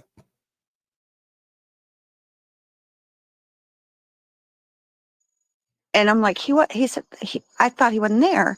And I had to keep rewinding. And I'm like, okay, let me go on to the next one. And the rocking back and forth and the no tears. And I'm like, So now okay, we're on the green shirt interview. now we're going to the green shirt. And then That was the first time you got to see her body behavior, her facial expressions, and everything like that. Now go ahead. And also the first change of the chain of events. And I caught that immediately. And I'm like, wait a second. And then I went back to the first and I'm like, okay, this is a child with a chromosome disorder who's just spent this crazy day, and you go in there to wake him up early, but he's gone to dinner. You're talking about how he doesn't like to be clean. He likes to be clean, or he doesn't clean himself or whatever. And he's a 15-year-old boy. You never mentioned a bath. You never mentioned medication. You just told him to go to bed. So you send him to school dirty and wait. Okay, let's go to the next interview. And then So it changed. You caught that too. See, it took me a little while before I realized that. If you notice, I've only started talking about that since I think May or June. Well, I had a son that needed medication. High as fuck in this video.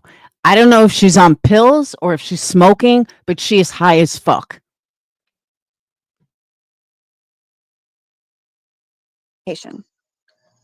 And overstimulation during the day and bathing had to be done at night, because in the morning that was an impossibility. And after a weekend, and especially a day like that, that would be a necessity, because 15-year-old boys sweat a lot and they do not smell pretty. And I don't see him getting up at 6 a.m. in the morning and going. That's not enough time to have breakfast, take a bath, and right. I mean, boys just don't do that. No, they don't. But I mean, I'm just thinking these things as a mother when my son was 15 who had some issues. And I'm thinking, okay. And in one interview that she had mentioned that when he's not home, the dogs sleep with her. And then that changed completely. And I'm like writing these things down. I'm like, this is not jiving. I'm like, no, I'm not going to believe this. I'm not going there. I refuse. But he still kept controlling everything. Yeah. What made you decide to look into this deeply? Because he was your relative of yours and you just wanted to help? Because I wanted to help. I wanted for my Aunt Suzanne. I wanted him found for Katie. And then so I was digging. I'm like, okay, what can I find out that would help them? So I started with the interviews, like I said. And then the Nancy Grace one, and I'm like, okay, I can't believe this. And my stomach just dropped. I'm like, now I want him found for my Aunt Suzanne and his dad, because this man keeps controlling this whole interview, and it is impossible to keep up with a lie. She's having trouble keeping up with her story, so he's controlling this whole narrative. And then, everything just he would call. I watched one thing where he called, I can't remember what channel it is, and I'm not going to mention any channels, pretending to be Billy Bob Thornton from Sling Blade. And I'm like, what kind of person who's looking for their stepson does that? And then calling, and I heard him on one channel where he said something about, screaming about the PI and threatening Seth's life over something that the PI did not release. It was another channel that released it about Katie's childhood, which I felt was not right. Nobody had any business releasing that. That See, I'm getting a feeling she just wants to fit in somewhere. She's probably lonely and she just wants someone to talk to. And she ended up on Betty's channel, which the whole thing is fucking weird.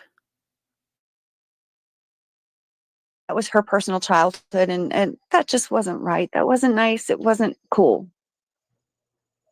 And how many of us creators would do that right now for, go through these kind of details about a child? I mean, at the end of the day, these things did happen. We're not going to touch on it, but these things did happen to her as a child. And those were, I mean, having some knowledge about, it might help get a history, but the details that were being details released, should not be released. That was not right.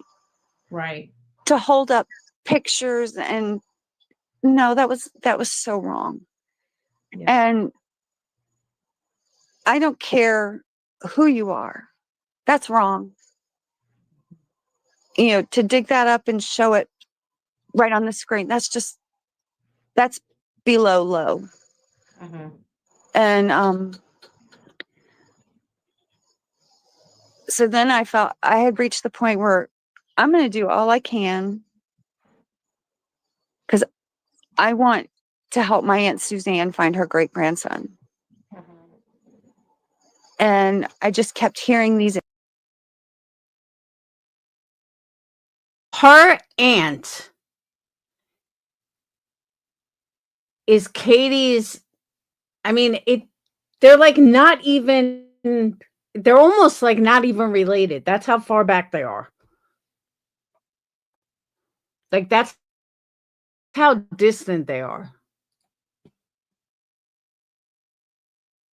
Interviews, and I would see these searches, and then I would see everybody bashing Seth, and I would never hear Katie come out and say anything different because I knew things were different back then, but she would never step up to the plate. And I hear these channels and people saying, you should be working together. That's my other question. Has she been anywhere between this interview and when she went on Clues? Or has she been silent? I don't follow any of these people, so I don't know. But I am curious if she's been silent behind the scenes all this time, or is she in sync with them? Yeah, she's like a distant ninth cousin, it sounds like. Like she's like way far down the line. Because if her aunt, now Anne is like second cousins. The cousins, like my aunt's kids would be my second cousins. If her aunt, if that's her great grandchild, she's like a fourth or fifth cousin.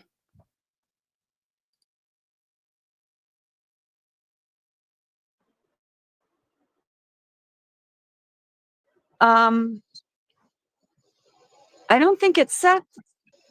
I don't think they've ever, I think they cut him off. They did. They did. And Tony was trying to be a spokesperson for all of them for a united front. My ex-husband and I, with our two children, we each had spouses at the time that just didn't like the fact if we ever talked together. But if anything happened to our children, you can bet we would have been in the same room 24/7. Find them. Find him, find her. There would have been no lack of communication. Mm-hmm. And when I was I'd listen to all of these. Now, some of them I just couldn't stand to listen to. It just got to the point. There were a few that I just couldn't tolerate for more than 5 minutes, and I'd turn it off. And I'm like, I cannot listen to this. Mm-hmm. But I would go to bed at night and just pray, let me get through another day. And then I'd do some more research and I'd watch some more interviews. People would call in a sighting, and I think it was May 2nd, somebody called in a sighting, and immediately Chris would call in and say, yeah, I heard somebody just called and said they had a sighting, and the lady was being very politeful, and he said, well, let me give you the other end of the story. I'm Chris Proudfoot, and he was automatically debunking the sighting. Who does that? Yeah, I remember that a couple times. You're right. I almost forgot about that. Great grandmother. He deserves it. Right. And manipulating words. I can't say for certain if anybody in my family has them. I do not believe they do. I do not believe anybody would do that. Mm-hmm. She does have a couple of stepsisters and like 3 stepbrothers, Mm-hmm. a couple in California. She does have a lot of friends and stuff down in Georgia. Maybe he is somewhere, but he will never be the same little boy.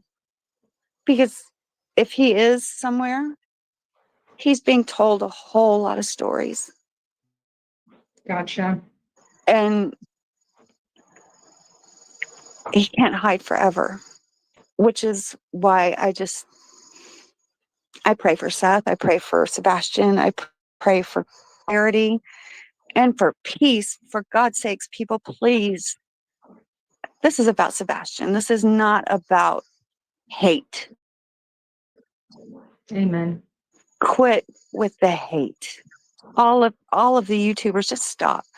All of this Facebook stuff, just stop. Just look for him. Yeah. And I don't, I believe Sumner County Sheriff's Department? Honest opinion? No. I've not seen one shred that makes me believe that they did anything. Chris, I can't find him. Within 3, he 3-wayed he called Sumner County Sheriffs. Within 3 minutes, the police were lined up down the street.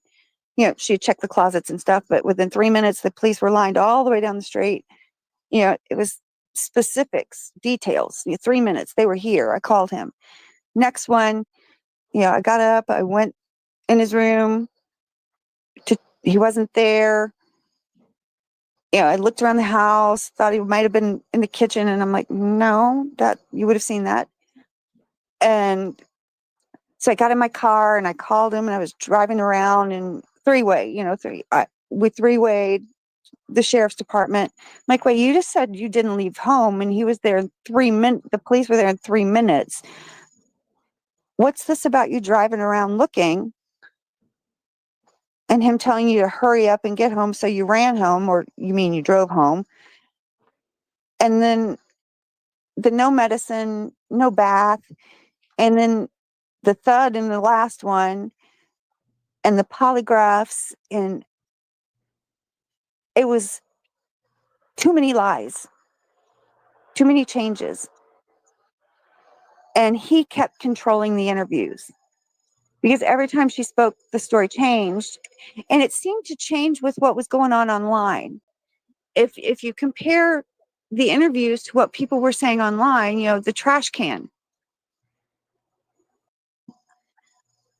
And I happen to love my Aunt Suzanne dearly. And I have been sick just watching this and seeing, they leave, they go, 2.5, 3 weeks after, not even that, he's missing. And then, he can be anywhere by now. No, as a mother, if my child, I don't care if my child was 30 years old, as a mother, I would not leave. I would have my cell phone planted to my ear. And if I wasn't home, as soon as I got home, my porch light would be on and I would never leave my house, much less go camping. You know, he said he had to go back to work, but Her mother at all? yeah. Do you know if they have regular communications to this day? I can't say for certain, but it appears to me they do. Did Sebastian speak with her at all that you saw while Yes. at the funeral? Yeah.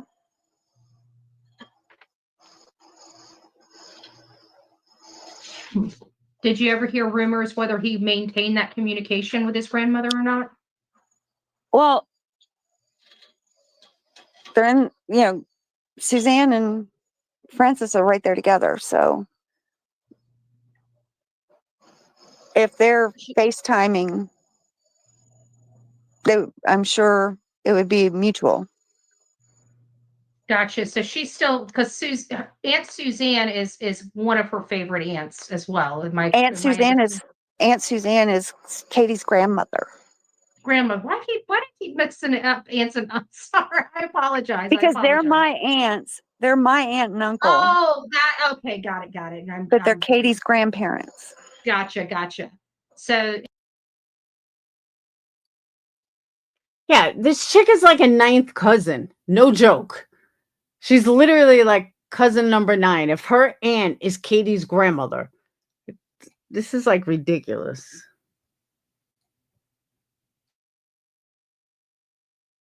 and then that was her favorite because she was very close to her grandfather, and Aunt Suzanne was his wife. Yeah. Got it. Yeah, my Uncle Don was a wonderful, wonderful man. He could play the guitar too. See, we grew up when we were little. On Fridays, we would be a couple of my aunts and uncles, my Uncle Don and another aunt of mine, my Aunt Betty. They all lived in the same little apartment complex, and all the cousins, aunts and uncles, we'd go there, and my dad and a couple of my uncles, they would play guitar, and we would all run around the neighborhood. That was the fun night out. Mm-hmm. So, I mean, it was no extravagant. No Facebook posts, no nothing.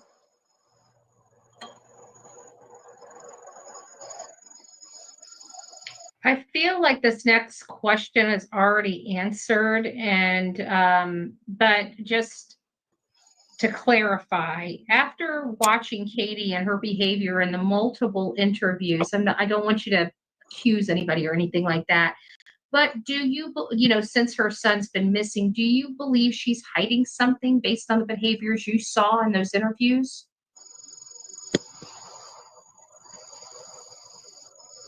In my opinion, Yes, I ma'am. think she's hiding a lot. Okay. How do you know she's hiding a lot when you haven't even fucking spoken to her? That's like me saying Good Vibes' husband is hiding something. I've never spoken to the guy. Let's say I met him once, but I haven't seen him in 10 years. And in the last 20 years, I've seen him 4 times. Thanks, Good Vibes. I've seen him 4 times. Do you think I could know if he's hiding something or not? Of course not. It's the fucking dumbest thing I ever heard. Right there tells me she's fake as fuck.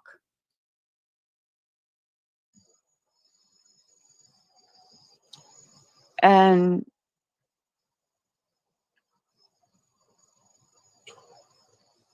I think that Chris would probably do anything to make sure she's never able to express that all by herself with somebody.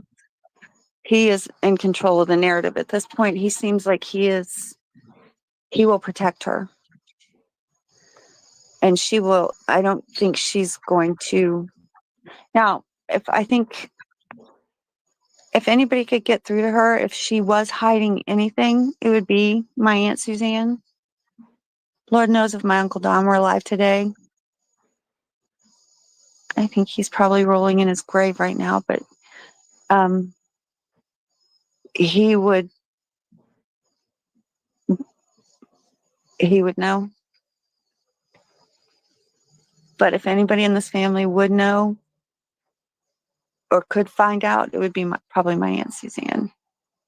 Gotcha. But in my opinion, I think she's hiding a lot. And Gotcha. there's a lot to be found out, but I don't think that local law enforcement area is ever going to do that. So, and I don't think Chris will allow it. Yeah, and you knew Seth for a little, you've No. recently known Seth. You didn't know him personally when they got together or No. married. I have never met him in know of person. him. I'm only from the wedding, from him asking permission. So she never met, okay, hold on. She never met Seth in person. She never met Chris in person. She's seen Katie maybe 2 or 3 times in her entire life. But yet here she is giving, like, why did this woman get any fucking say? Like, this is weird. But I am glad I watched this. But I've never met him. I What do knew. you think about him going through everything that he's been going through online? Oh my You gosh. witnessing all the things that they say about him. Even though you don't know him, I'm sure you still knew of him. And Betty, I know of John Travolta, but I've never fucking met him. So I can't say what he's like in person. Like, this is so stupid. The woman she's not close with Katie. She couldn't, I mean, I have distant cousins that if something happened, I can call them and I could say, hey, are you okay? Even though I haven't spoken to them in years, you know? This is fucking weird.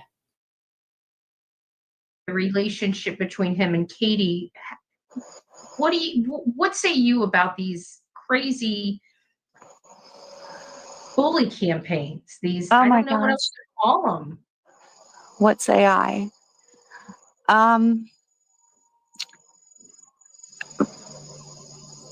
People, I guess people have nothing better to do with their lives, but he's not out there smearing the mother of his child. If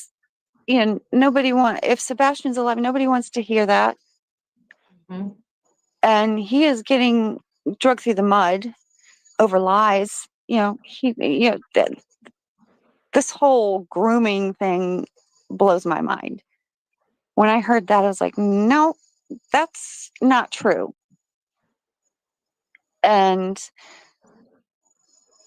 Why do you say that? she had a boyfriend.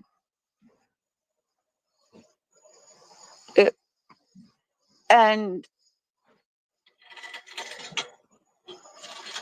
this is just sickening. They're going to just because they got married when she was 18 and moved to Georgia, nobody knows what was going on at the time when they left.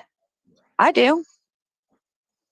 And it's not anything I'm going to divulge because quite honestly, these were terrible things. And it's nobody's business. And I am not here to bash or talk about personal situations in her life or his life or anybody's life, because you know what? That's not what this is about. No.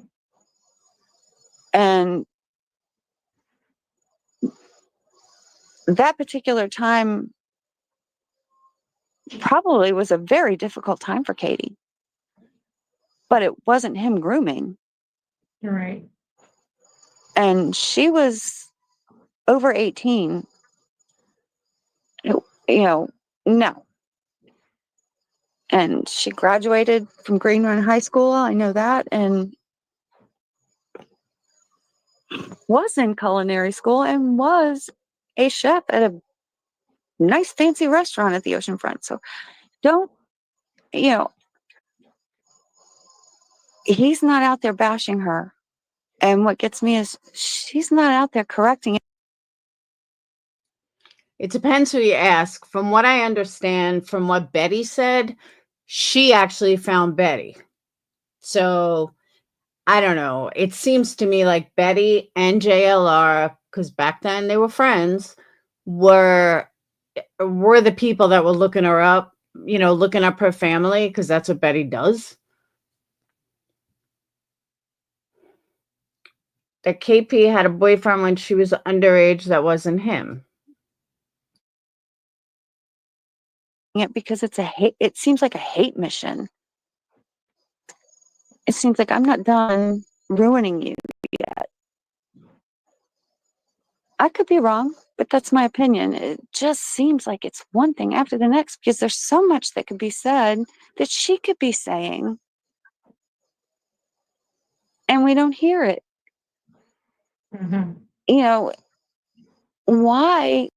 I just wish everybody would just take a step back.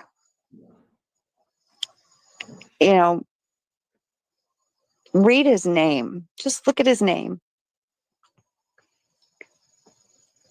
And only look at his name. Stop taking the low road. Stop being dirty, hateful, nasty, and read his name. And remember, he's somewhere out there. And he needs to be brought to where he's supposed to be. And it's, nobody's going to find him. It was like a steady sinking into a hole. Because I truly came into this, I'm going to help Katie find that child. And it did not take me long to sink into the hole of, oh my gosh, she knows where he's at. I think she knows where he's at. And then it was like, oh my gosh, I hope it was an accident. But the more Chris talked, the more I felt I just need to focus on finding him. Okay, so now this all makes sense. Now I completely understand why people ran with this is Katie's family member. And because it's Katie's family member, the fact that even she thinks that Katie did something makes perfect sense. I totally get this. I totally see why thousands of people ran with this bullshit because they didn't stop and think she's like a ninth cousin who has never even met Chris or Seth. She doesn't know Chris's personality any more than I do. She maybe knows Katie a little more than me, but when it comes to how Katie acts, she has no more insight than any of us. So that's like, wow. I don't know why people ran with this, and I don't know why Betty didn't call her out. Betty's usually pretty good with an interview. I think she sucks tonight. Well, not tonight, but in this interview.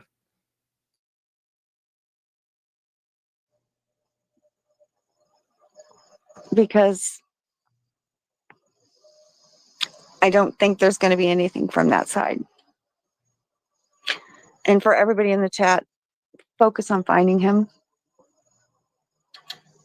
Don't focus on hating anybody. Just focus on loving that boy.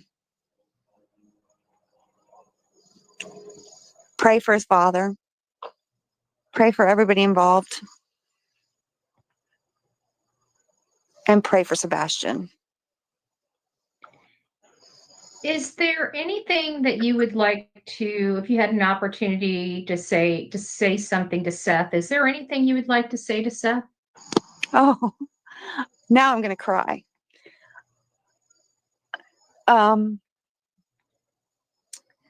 Wow.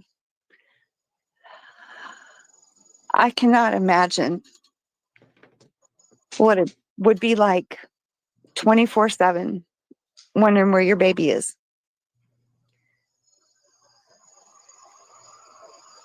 I know I wouldn't be sleeping. Probably wouldn't be eating. I would be wondering if they were eating. But take care of yourself, because when he is found, regardless, you will need your heart, body, and soul to take care of everything else. If you She just said she wouldn't eat, she wouldn't sleep. And then the next breath, she's like, take care of yourself. Well, duh, you got to eat and sleep in order to do that. have got to have faith in God, love yourself, remember that sweet face, and dear God, don't give up. Don't give up your love and your hope.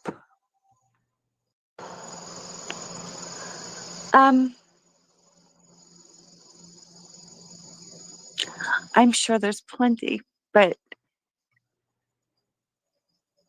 like I said, I didn't post that expecting it to go so crazy wild, Yeah. but I am glad I did it. I just want people to take the focus off of themselves and to realize this isn't about old fights, new fights, bickering, whatever. It's about finding the sweet boy. And, you know, I always thought respect was out there. And Love. You know, you have things that are bothering you and that are inside. And I think you handled this with grace. I appreciate you trusting me to interview you. There's one thing I want to say before I forget, and I was going to say this earlier. I don't remember if I heard it from this interview or on Clue's panel. I don't remember where I heard it, but they were talking about the drama surrounding the case. If it was not for the drama surrounding the case, nobody would know who Sebastian Rogers is. He would have been another missing kid in Tennessee like all the others. So instead of saying there shouldn't be drama in a case, be thankful that it's gotten the attention of Unsolved Mysteries. It's gotten the attention of media. It's gotten the attention of thousands of YouTubers, Facebookers, everything. So people should be thankful for the drama that surrounded it, because he definitely wouldn't be in the forefront like he is. How long he's going to stay in the forefront, I guess till subs stop giving money to people. I don't know. But he wouldn't be where he is today without it. Same thing with Summer Wells. And she seems to have been forgotten about. And I didn't want to pry too much, and we did want to make sure that we were utmost respectful, but we're able to get your thoughts out there. I hope I did well. I didn't push too much. That wasn't Field. It is so annoying. All right. Now we're going to get into something even more annoying, just because I want to compare it.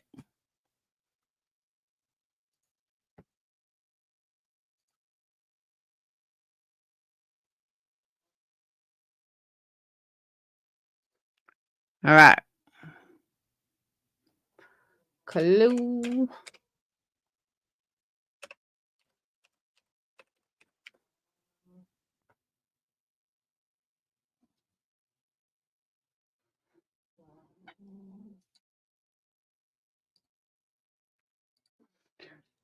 All right. Cluminati from yesterday. She was on yesterday, right? Not today. It was yesterday.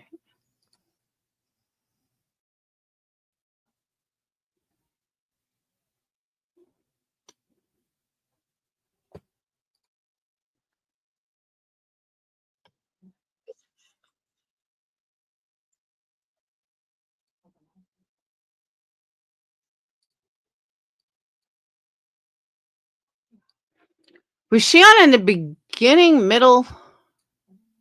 There it is. Hold on.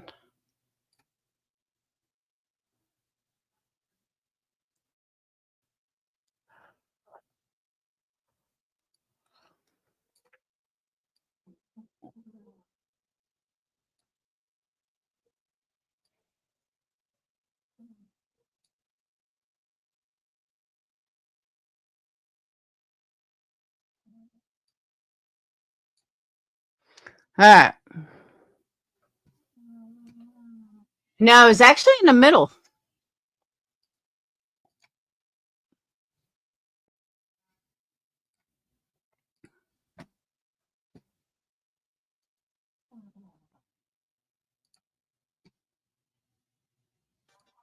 You know, we are a very large family, the Rosenbaums are. But no way in hell, Katie did not meet somebody in the pitch black dark and hand him over to anybody in this side of the family. This did not happen.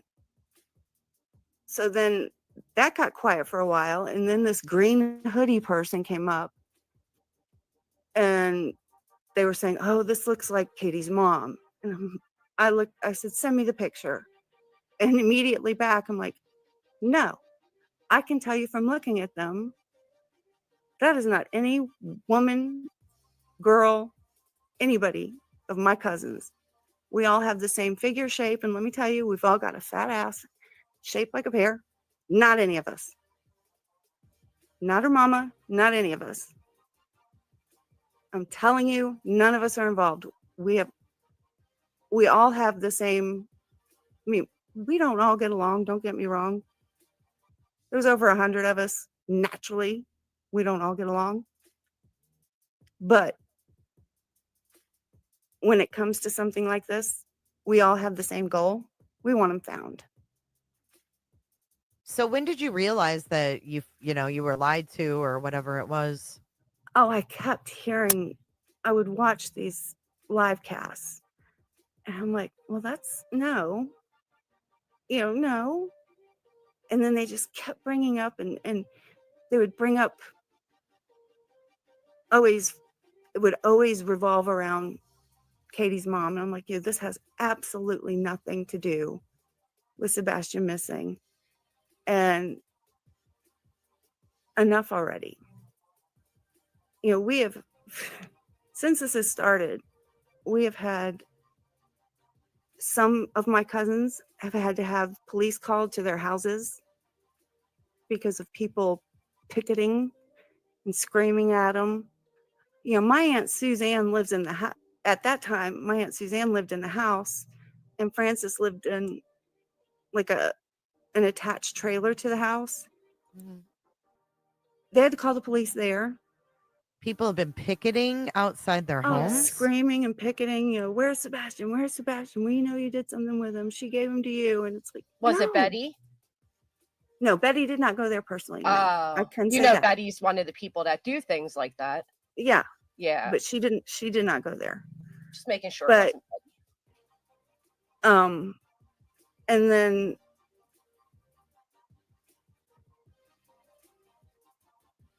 Tony just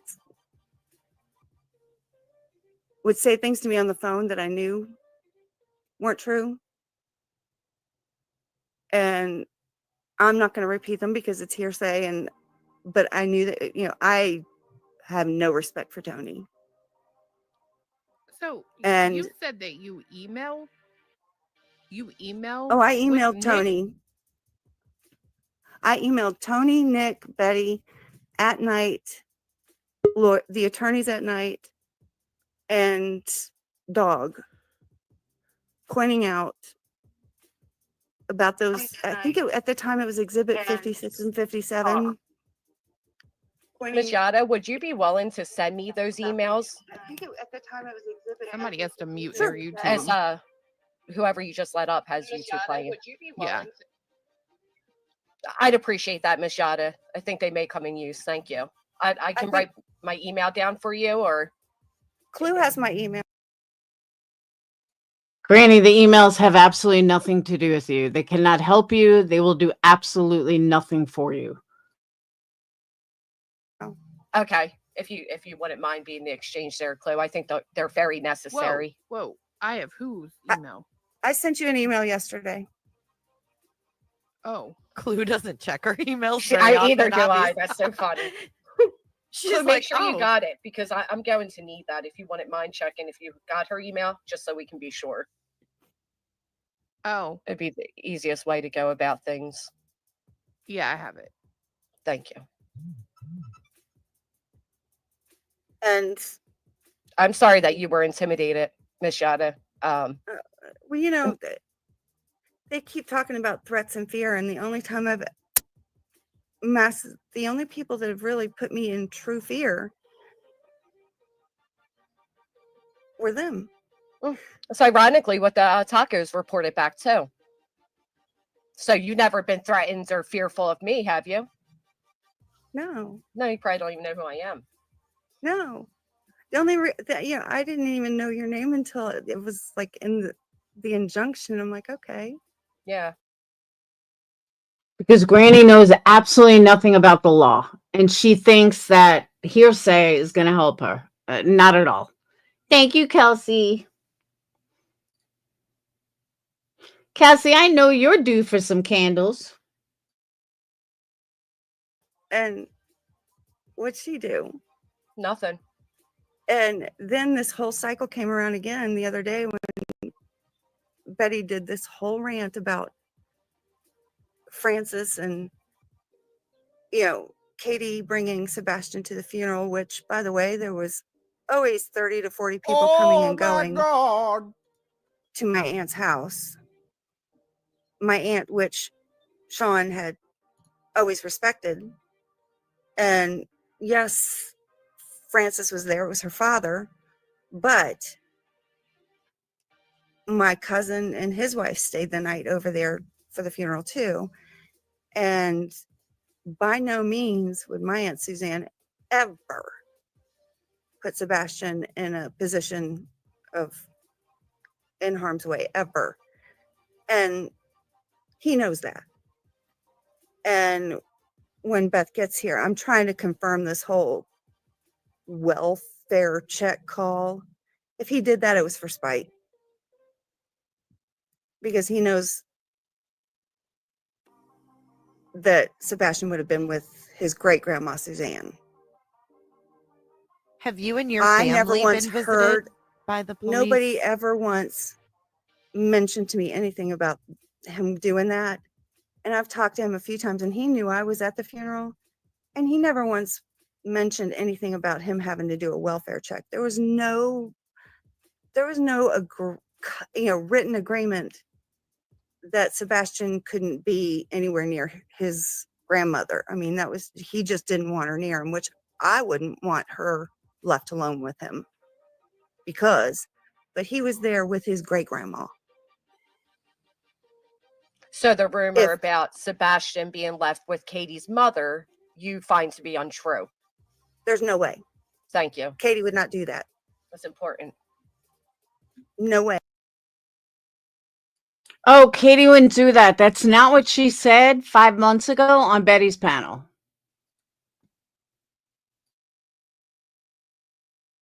In hell. I don't want to call it the elephant in the room, but is this like Chris on panel? You know it. Another one. Oh, And I've been listening the whole time. Good afternoon, Miss Yada. How are you? I'm fine. Well, I'm not so fine with you right now, to be honest with you, That's fine. because I have not had the pleasures of ever seeing you face to face. And after speaking with your family, we won't ever see face to face. Oh my Oh, that's fine with I me don't too. appreciate you opening your mouth and inserting yourself into a situation you got no business being in. No, I'm just here clearing up some lies no, that you're have been not said clearing about up the air, Katie and her ma'am. mom. No, you're not. You're not clearing up anything. All you're doing is jumping from panel to panel to person and getting yourself involved in something you don't need to be involved in. You really I have don't. not. Okay, whatever. Ma'am, Clue, do if you have do any more honestly think questions, that the videos out there Well, aren't still maybe, out there? Maybe hear him out, you know? oh, I know what he's That's talking about, fair. but what I'm saying is I've heard so many lies that I'm trying to clear them up, and they're Right. bashing hear 'em out. Katie Hear about 'em being out, around Yada. her mom. So hear me Yada, out hear for a him minute. out. Okay? Maybe you wouldn't have to clear up some lies if you didn't get involved. That's what I'm getting at. You inserted yourself into something you're not a part of. You haven't seen Katie since that funeral. You really haven't. You have not been a part of Katie's life. You have no involvement with Sebastian, with Seth, with me, my wife, any part of that family. You don't. But you have inserted yourself for no good reasons. Now, when was the last time you spoke with your whole family? Let me ask you that question. With all of them combined, Good been a long proportion. time. Exactly. There's a reason for that, ma'am. A real good reason for that. That's not something we're going to air on this show or air out anywhere else. But I would like for you to think about it. I don't There's a appreciate reason. You probably don't know the right reason. Well, it's like this. I've talked to enough of the family. I'm willing to listen to you.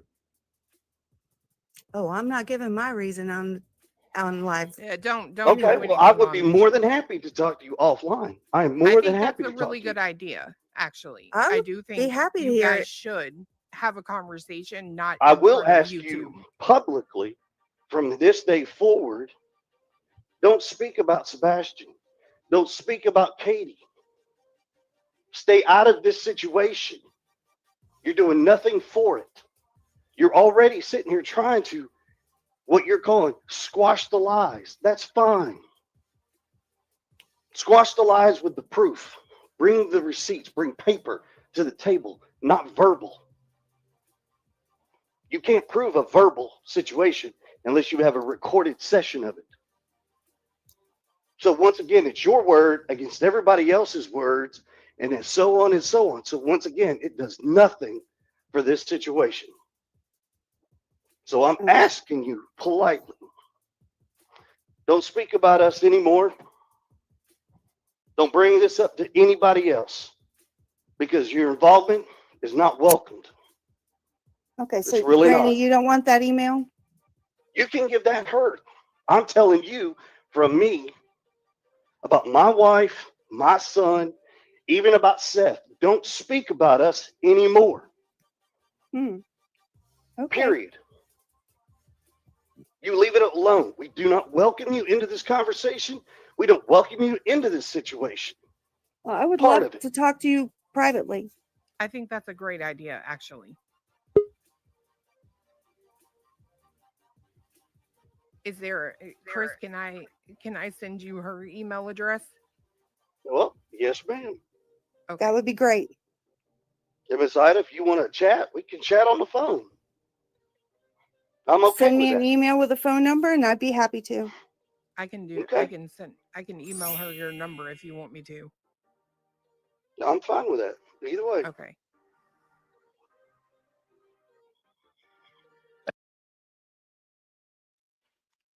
Is he protecting Katie or is he protecting himself? Because he's a selfish, narcissistic human being. Just saying, just a question.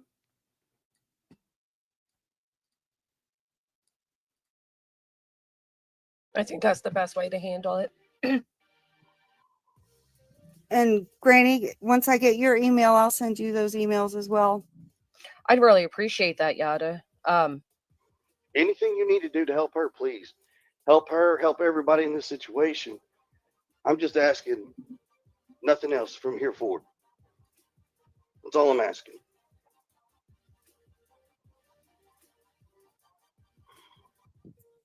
Oh my God. Okay. Thank you. Appreciate it, ma'am. I look forward to speaking with you. That'd be great.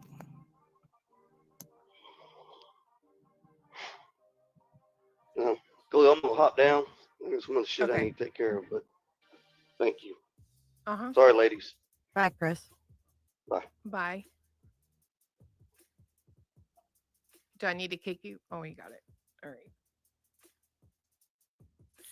All right. So I'm sorry. There's a lot of people in the chat, and a lot of them are like me. We're all confused. How, in the first place, did you even get involved with At Night and Nick and them? Like, what? I don't understand.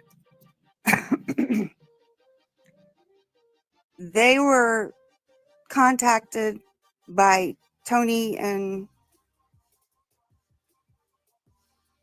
I guess the green people and called me.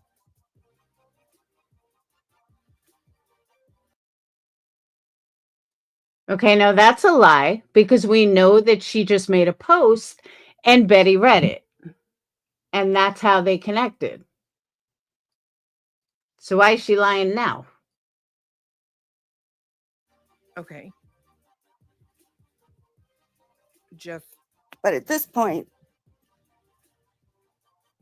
before Chris and them start bringing action against me, I think I need to clear some air with Chris because all I'm trying to do is help them out at this point because there's some more stuff that he needs to know. And I'm not going to air it here either. So Fair enough. Well, I emailed you his phone number, so awesome. and I will send your email. Somebody address email for to Granny, and I will send her those Okay. Thank you. emails as well. Ms. Yada, did they tell you like what their end goal with this whole litigation was going to be? I have no idea. Oh. I honestly have no idea. So you were threatened to be a defendant if you didn't do what exactly? Well, stop pushing their buttons and confronting them on their lies. Stop calling out. Stop. Don't, basically shut up. The exhibits are what they are. Grin and bear it. We're not changing anything. It's staying like it is, basically. Too bad, so sad. Shut up about it, basically. Yeah. Shut up about it or get sued. That's what they like to do. Yeah. Have you ever talked to the attorney Joseph Lesniak at all? He has never returned my calls. I've sent him several emails and left voice messages. Wow. Don't worry, he's not returning calls to plaintiffs either, allegedly. So Lesniak won't talk to you. It's Nick and Tony doing the I've blocked them corresponding. all. At this point, I've blocked all of them. But to be correct, it was Nick who said you could as easily become a defendant. Yes. Yes. Okay. And that's because you recorded a phone call? You told him you had a phone call recorded? No, I have the record of all the messages from the tacos. Right. Okay. And he took it as me recording phone calls or whatever. He took you can't record people without their knowledge. I'm like, depending on your state, you sure can. Yeah. I'm in Virginia. I can't. Oh, okay. Nor would I. But he was trying to strong arm you. Well, yeah, when somebody's using a phone line to blackmail, intimidate, and harass, you have a right at that time to protect yourself.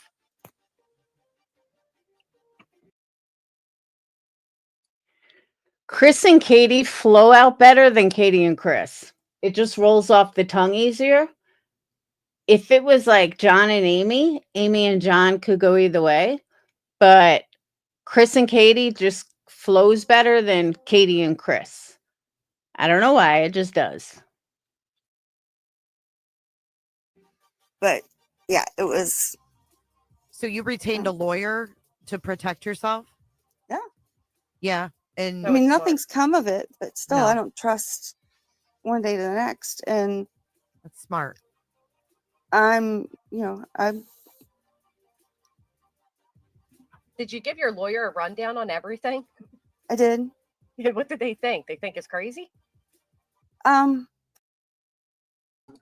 By the way, when I heard this yesterday, I don't believe she has an attorney. I think that's bullshit, and I could tell that from the way she's talking.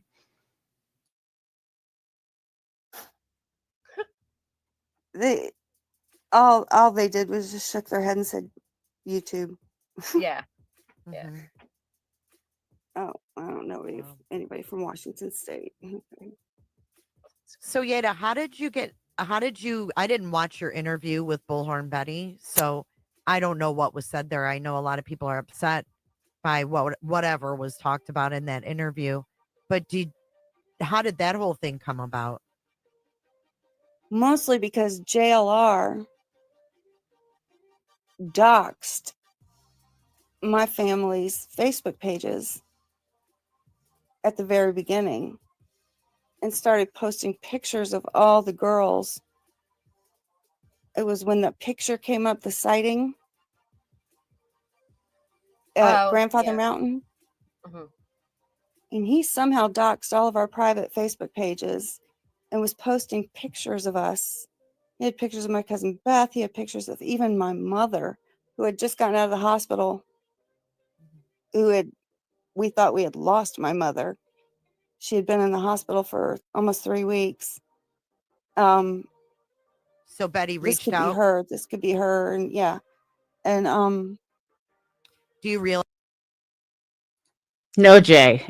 Against your good buddy JLR. We all know how much you love JLR, but it was against your good buddy JLR, not Betty. That you were triangulated between two people who don't like one another? I figured that out a little late. Also, it is not against the law to record phone calls in your state. I think I have to tell them I'm recording it. No, it's one party consent, which means so long as you are recording and aware of it, you're okay. Yeah, only one person has to be aware that a recording is being made. Even if you're that person, you're allowed to record. Good to know. But also, I just wanted to say, I mean, in JLR's defense, Facebooks aren't private. So that's kind of a double-edged sword there. I mean, I know you felt your privacy and your family's privacy was invaded and you didn't ask for it. But he was posting our names, our addresses. Oh, I see. Right. So, The so Betty addresses, reached out and she was like, hey, I'll give you a platform to speak against this. What's going on with your family type thing? And it was just, and a lot of the questions were blindsiding. And I was like, whoa. And wow. Yeah, but at the same time, I always told her, I stand by, I want the truth. I don't condone, hell, my son broke the law when he was in high school. And he could have been let out on his own, for me to go pick him up. Did I pick him up that day? No, it was the weekend. I left him in there all weekend. You do the crime, you serve the time. Okay, lady, we just watched that interview. You were not bullied. She didn't ask wrong questions. Stop the bullshit. So I don't play this game of coddling and covering up. And if it's the truth, I'm going to say it. If it's not, I'm going to point it out. So, and I've told her that, look, I don't get along with a lot of people in my family, and there's a reason for that. But if they're being wronged, I will fight like hell for them. And I don't get along with Beth, but she was being wronged. Oh my God. And now I had to get an attorney because of it.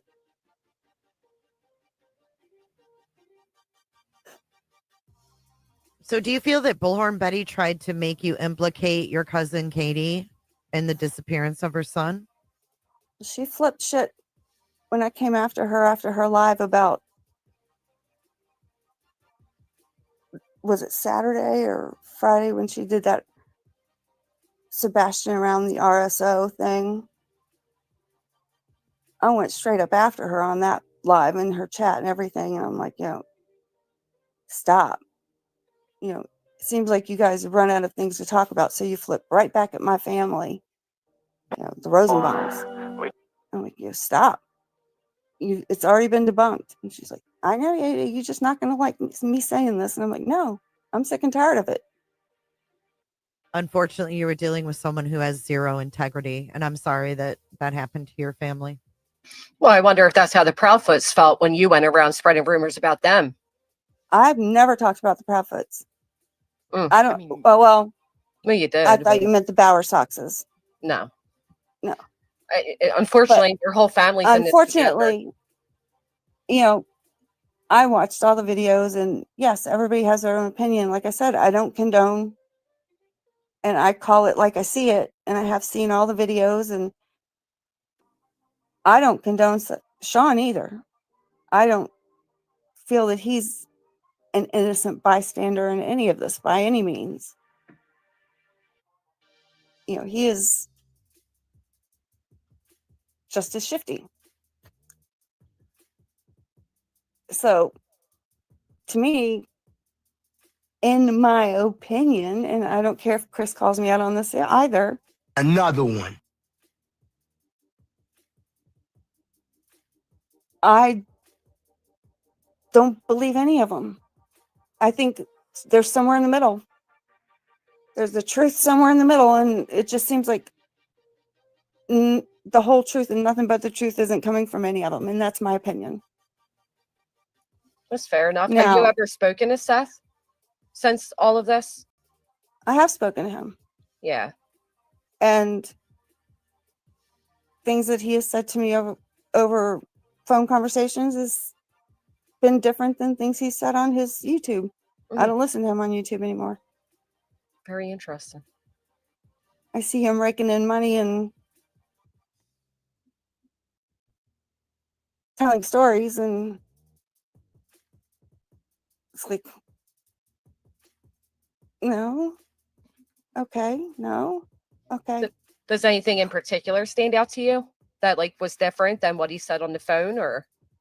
Well, like the whole funeral thing, that just threw me for a loop, because I saw that on Laura Lodge, and I'm like, what the hell? Laura Lodge, who told a woman to, yeah. And then when he was talking about it on his live, and I'm like, what the hell?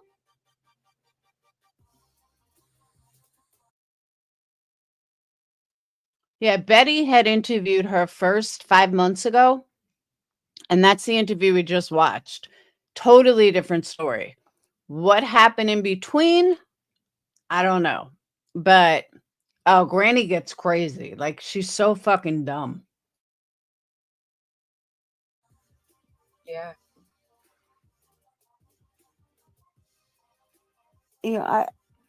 When the whole thing happened with the exhibits, it's like hindsight, all of them, they were just so nice. And then all of a sudden I'm like, no, I'm not standing for this. I'm not having them falsely accuse people that they have proven to be innocent. That I've even sent in photos, documentation, everything. I'm not having it. And even hindsight's like, well, if you feel that you need to push the issue, but the courts will weed out anything that's not true. I'm like, well, why are you having a case suing people for defamation and lies that's full of defamation and lies? Great question. Who said the court will weed through? That's not true. My attorney has to weed through that. The courts don't weed through your fantasy. Sorry. Okay. Correction number 2900 to you, Granny. If a court gets a document, they have to read through it. If parties don't have attorneys, they have to read through it. Even though your attorney is going to read through it, so are the courts. I don't know why you think that the courts don't have to go through shit. Yes, they do. What your lawyer does is point out the obvious and the parts that he wants the judge to look at. But overall, yes, the judge needs to go through all the paperwork. Please stop talking about the law because you know nothing. Cletus, I just want to clarify. What a stupid statement to make. No, you're fine. I Oh my God. I'm kind of lost a little bit. And just to clarify, are you mentioned in this lawsuit? My cousin is. Then I don't. And at the time, they And were I mean, I asking can- me questions. At the time, they were asking me questions about my cousin and about her whereabouts. And I had proven none of it Okay. was true, And- but they and still who- put her in the exhibits. And who is they specifically? Do you that we're asking you questions? Nick and his investigator. And Okay. I was like, no, she wasn't. She wasn't even there at that time. She was out of the country at that time. No. She's not learning very much good vibes because this moron thinks that a restraining order has to do with freedom of speech. Yeah, she actually said that. I have the clip.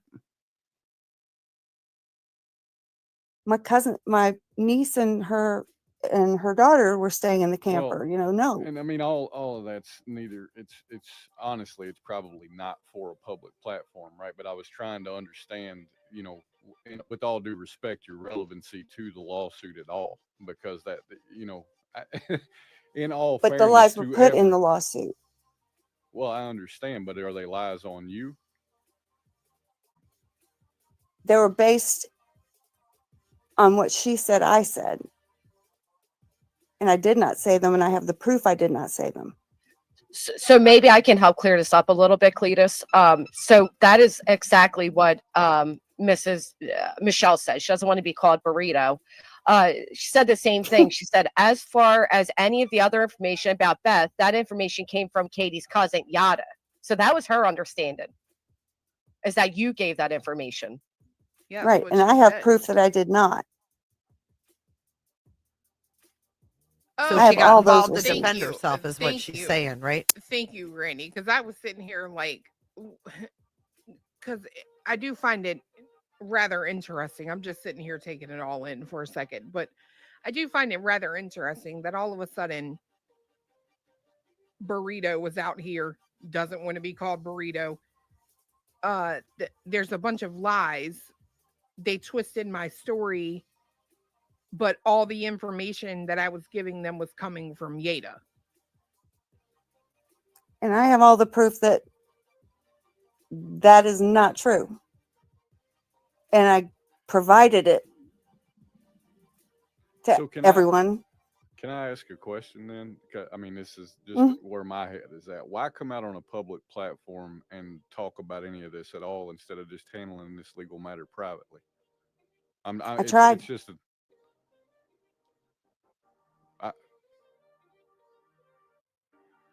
I don't understand. You say you tried. What do you mean? She tried to. Well, with they Nick and threatened to them. put me. Sorry. Because I tried to clear it up. They threatened to make me a defendant.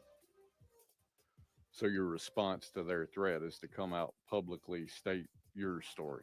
Is that what I'm understanding? Well, and I'm just asking no. a question. I'm not attacking you. I'm just trying to get a full understanding of, number one, why you come out at all, right? I didn't understand, like, where is this all coming from and what's the relevance, It started when they were talking about, you got on your chat was about lies in the green team, and I was commenting, and you invited me up on the panel, so No, just and I escalated to this. And I understand that, right? But I mean, quite honest, and But I've not been on any. I stayed away from YouTube. We were talking about that yesterday. I fucking love Cletus. I think he's great. Since this happened. And when did this go down? When did this happen? Let me see. Oh, I don't know if I can switch screens on this. The What would CN you maybe would you say it's Mr. been in the past 90 days, or No, it was when the first initial set of documents came out. The first so back in November, October, November? October-ish, end of Okay. October, beginning of November, So you're saying you've stayed away from YouTube since then? until Betty's live. Yeah. Are Okay. you afraid of them? Oh God, yeah. How I come was. are you But you know now? what? Because I'm sick and tired of being afraid of them. And then that whole thing that was put up, that show that came on Saturday, that was dragging our family in the mud and them accusing that whole welfare check thing and Oh my God. bashing my Aunt Suzanne and What live Saturday? Steph's, right? no, Betty's show. Oh. See, And we don't then- watch Betty like yeah, that. and then But that she did a show about like Katie's mom and Oh, Wow. yeah. I didn't which know that. she It's actually like a circle good vibes because there's Queen Bee. Clue used Queen Bee after she was called a racist. She hid in QB. Granny started using QB for views. Jay used Granny for views. And then they all kind of hooked up. Now, Granny, Jay, and Clue are on one side and QB's on the other side. Now, Clue still comes over to QB. They'll still come over if something comes up. But for the most part, they all used Queen Bee. Every one of them used her for views. constantly keeps doing, which is, it has no bearing on this case. Oh. And Katie would never leave. I just, okay. Let me correct this. In my Mr. and Mrs. E got fucking railed on Reddit. I'm telling you guys, you got to see these Reddit posts. Bad. Good vibes. I would love to know that too, because it's so obvious how used she was. She probably is numb to it and doesn't care, but yeah, it was so obvious. opinion, I can never imagine in a million years that she would ever leave Sebastian with her mother. Alone with her mother. Just cannot. Much less what Betty was accusing her of hand. Bitch, 5 months ago, you're the one that said, well, it's possible. Well, maybe. Stop. Oh, yeah, good vibes. You check out Sebastian Rogers' Reddit page. Holy shit. It is a rabbit hole. Handing Sebastian over to her. That just wouldn't happen. With all due respect, Yada, I personally don't want to hear about accusations Betty's made, and I'm not trying to be, slight. No, I get you. But you were asking me why all of a sudden I'm talking. No, I get it, and I appreciate that. What do you find it funny that you and other people that are not apparently not directly involved or maybe directly named in Another this one. lawsuit are all coming out talking against this lawsuit all within, say, a 3 or 4 day period? Do you find that odd at all? There's more than me? Yeah. Yeah. I did not know there was more than me. Uncle Taco and Michelle were just in Nonsense's chat the other day. That's what Granny was alluding to a while ago. That they kind of Wait, they're talking against it too? They are. They are. I'll be honest. I kind of feel like Julie taking that stand has made others feel more comfortable to do so. I think Julie called him out on it and got the same response that I got. Mm-hmm. I'm betting anything when she saw her name in it, she called them out on it and got the same hush or you'll become a defendant. But Response have you that I talked got. to Julie? No, I have not. But the good thing I've is never they have spoken to Julie. they have no reach So- outside of Pennsylvania, so you guys are safe. So someone said that you were in BJ's chat last week and said there was a side of Tony that people haven't seen. Can you elaborate on that? He is not a nice person. But see, this is where I'm And sorry, he- but this is where I have problems, though, right? You just said He you told- stayed he away. will Hold on, if I can, please. I don't mean to interrupt you, but I've got to address this right now before we go any further.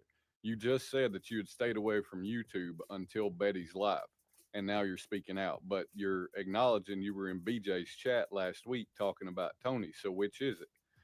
Have you avoided YouTube until you heard what Betty said, or have you been in YouTube? Well, that and wasn't the first time. participated? I'm sorry. Go ahead. I had the notice that Betty was going to do that.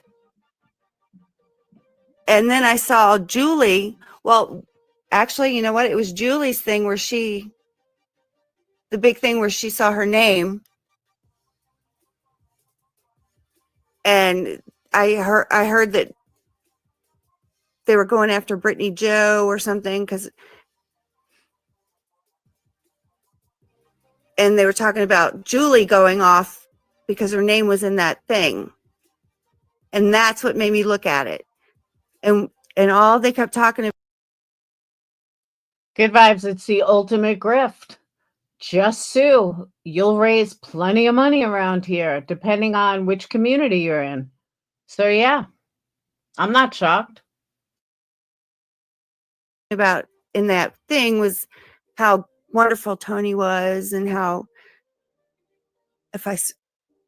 and thank God I didn't hear anymore, but that's when I put that and then I turn it down. Once they start going on and on about how important this case is and how wonderful things are and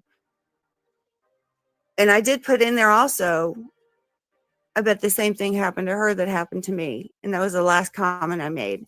And then I didn't watch anything because I am swearing that's what happened. But no, I have not been on. I saw that I saw the big headline.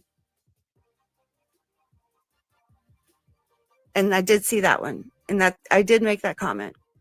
But then I saw Betty's with the RSO and Katie in the RSO. And I'm like, oh God, here we go again. But what caught me with that one with Julie was the thing about,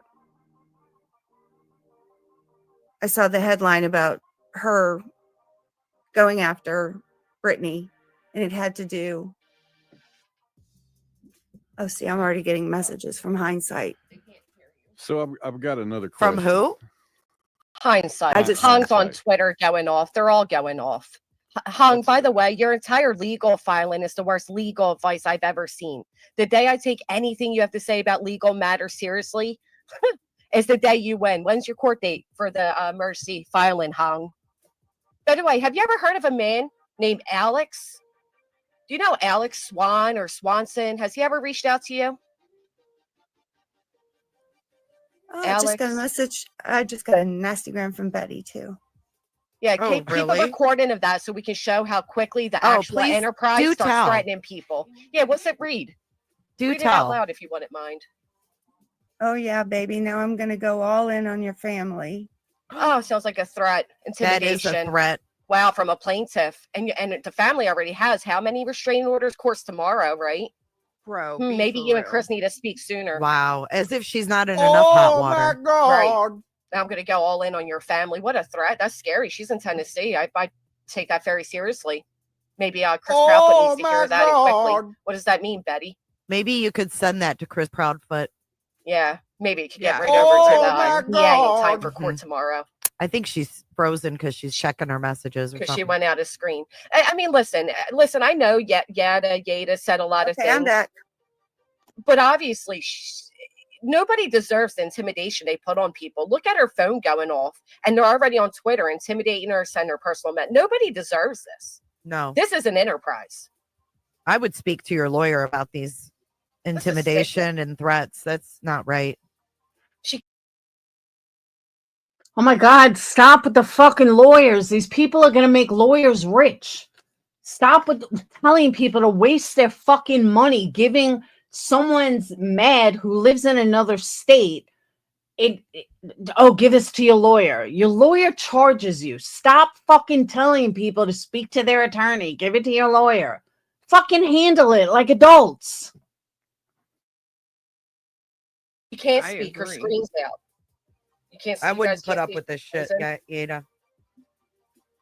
She's gonna have to put on do not disturb, or she'll keep getting frozen throughout this. Are they like? Because Are that's they They are just, like, they are calling her? literally yeah, they're trying to silence her scrambling. from speaking. Uh-huh. Yeah, Yeah. they're trying to hurry up and cut her off from speaking. Absolutely. Wow. They used to do this shit when Don Wells was up on panels. Mm-hmm. No, this is crazy. I'm sorry, but Mm-mm-mm. I think she has a lot that could help you, Granny. I think she does too, which is why Jay, Granny, there isn't a fucking thing she has that can help you at all whatsoever. She has nothing to do with your case. You have an anti-slap case about people not being able to file false reports. I'm sorry, false lawsuits. It has nothing to do with drama. It has nothing to do with the drama on social media. It has nothing to do with any of it. Please, guys, please learn the fucking laws before you run your ignorant mouths. Hung's over on Twitter losing his shit. Why are you atting me when you're seeking an emergency protective order, Hung? Jesus. I just put a emailed it to pigeon in you. the jar. Fucking Clue. weirdo. okay. She, All right. You- Thank you. Can you put your phone on like do not disturb so they don't keep interrupting you? doing it on purpose. Do you Miss know Yad. how? Yeah, I Yeah, think they're hang on. okay. Wow. Jeez, green team. Y'all are vile. Hung, you go. Never mind. Can't even Clue, have a I just emailed conversation. it to you. Hung's calves are bigger than my head. Clue, That she is just motherfucker. emailed it to you. I know. I'm trying to slow this chat down real quick. 'Cause I Better can't you than read me, girl. shit. Like I can't read a damn thing. Hey, Landon Plains, is that what your friend Alex does? The one that sent a fake. Did you guys hear about that? So Alex, who happens to have shared an address currently or at one point with Nick, is the one that set the threat that they're now using in litigation. You know, the threat that said like $100,000 coming Is after he you. even real? Oh, I don't know, but apparently he was a pilot for the army. Maybe Oh, that's why gosh. Hung like keeps bringing up planes and shit. I don't know. He looks like it looked like a sock account to me. Yeah, he did look a little odd, and given the fact that he lives at the same address or has at one point.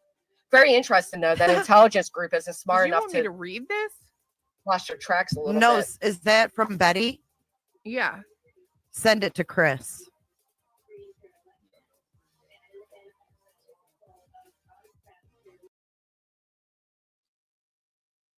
Absolutely not.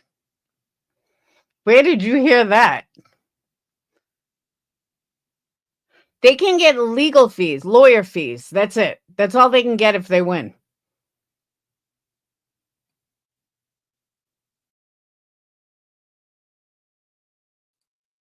But the way Granny runs up her lawyer bill, who knows? Who knows?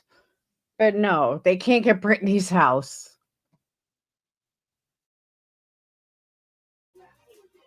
She has court tomorrow. What are you doing? You What people are you so doing, smart. Betty? Are you self-sabotaging, Betty? My goodness. Oh my God.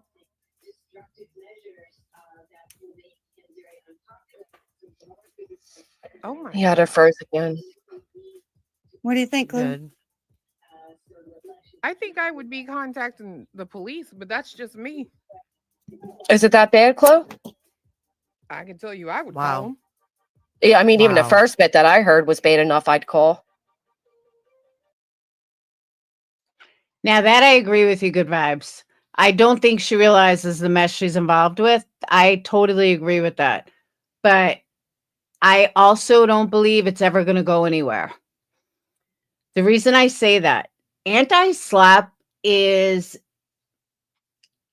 I don't know. I mean, it could set a precedence of being for YouTubers, but it's more in a political arena. Rico's more in a political arena or, big status arena or whatever. But what they're doing hasn't even been accepted by the courts. So they keep talking about this lawsuit and this. They haven't gotten anywhere. They haven't even fucking filed anything worth a fuck. It's like Betty and Nick keep putting in all the filings. The last court documents is 7,000 pages, was the biggest joke I ever saw in my entire fucking life. I couldn't believe. I was like, Betty had to have done this. There's no way a lawyer did this. None. This is totally Betty. Probably Betty and Nick. So for them to say that, for Joe to put his stamp on it is embarrassing. But I think just because they don't plan on ever getting it looked at by a judge, they just use it as a scare tactic. And the anti-slap is really just wasting fucking money. And if they win, could they get lawyers' fees? Yeah, they might be able to. Do I think it's going to go down like that? No, because it's not a corporation that's being sued. It's, well, at night, maybe. But Brittany is just a single person who was named on this. She's not putting any money into it. I also don't think Lesniak would allow it to happen. I don't think Lesniak would allow all the people that really weren't involved per se. But yeah, someone said that he doesn't even look at it. He just signs off on it, which is scary. But I don't doubt it. I don't doubt that the lawyer's not even fucking writing it. I think Nick is doing all of it. I really, truly do. I think Nick and Betty are doing all of it. And that's why nothing is in front of the judge. And I had explained before, and I'll say it again. I am convinced that Joseph Lesniak knows it's never going in front of a judge. There may even be something in the courts that say, like, just let them just keep putting it in a file because it's never going to go anywhere. I just have a feeling that's how it's on, like, trash file in the court system. Like, yeah, let them keep adding. Just make sure it never gets in front of a judge. That's what I think is happening. Because any other scenario makes no sense. And after what I saw, what was just filed with this tons of messages that have nothing to do with anything, only kind of further proves my thoughts. Oh, it got worse than that. Oh, it Is did. it worse than? Oh, it's worse than what you told us. Yes, Wow. that's what he just said. It doesn't say what she said, right? See, no one should be treated this way for speaking their truth. That's Well, bullshit. again, that's why they're trying to silence all our speech, because the truth hurts them, right? It pops a little bubble right in their little facade they have going on, and they can't Well, stand you can send that to Granny. And I'm not sure where people got that from, Good Vibes. We talked about this yesterday, I think. I can't find any case law or anywhere that says it's 3 times the amount. The only thing that I've been able to find about Pennsylvania slap laws, if they win, then they can get legal fees. That's it. They can get something amount plus legal fees. I don't know where this 3 times came from, but I'm not seeing it anywhere. Exactly, Amber.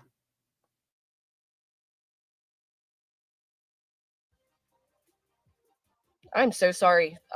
Yada, I just want to say thank you for sharing that with them. I think that's really important, and thank you. And I'm sorry this is happening to you. Well, this goes to intimidation and threats, right? It does, yeah. Yeah. Well, I hope you know, and I'm sorry that you are going to be intimidated. I don't give a flying shit anymore. Good. because know, their day will come. It is coming. Granny, you know, look at it. Oh, girl. What these idiots don't realize, the ones up here, what they don't realize, a judge could easily award them nothing. They don't. I don't know why they don't get that. They could be paying for nothing. They're so fucking naive and dumb. They literally think that they're gonna get rich on this. Who they getting rich from? A judge is gonna look at finances and be like, okay, yeah. I have nothing to award you. I mean, I was in a custody fight. We didn't get every single filing. Stop. Not every single filing did we get lawyers' fees on. Some the judge awarded, some didn't. Get down.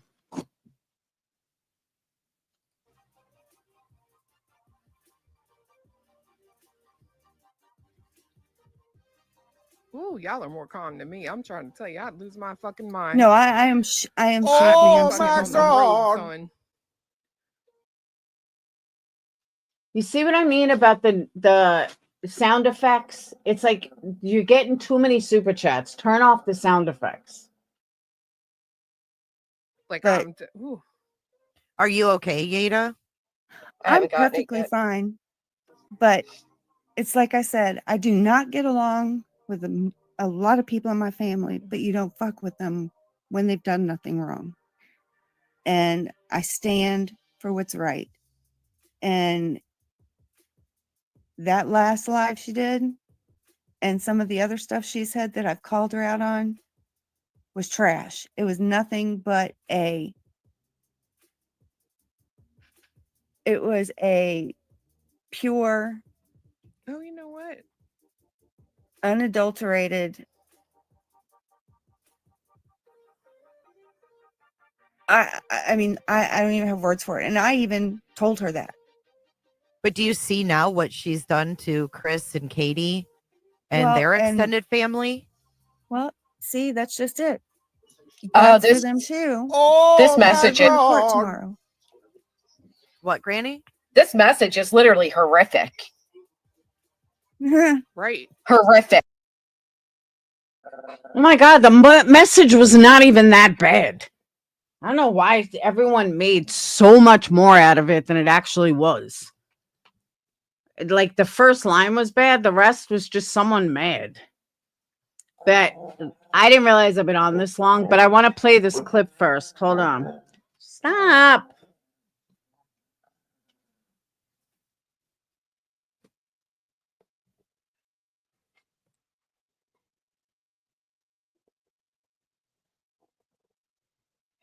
Hang on.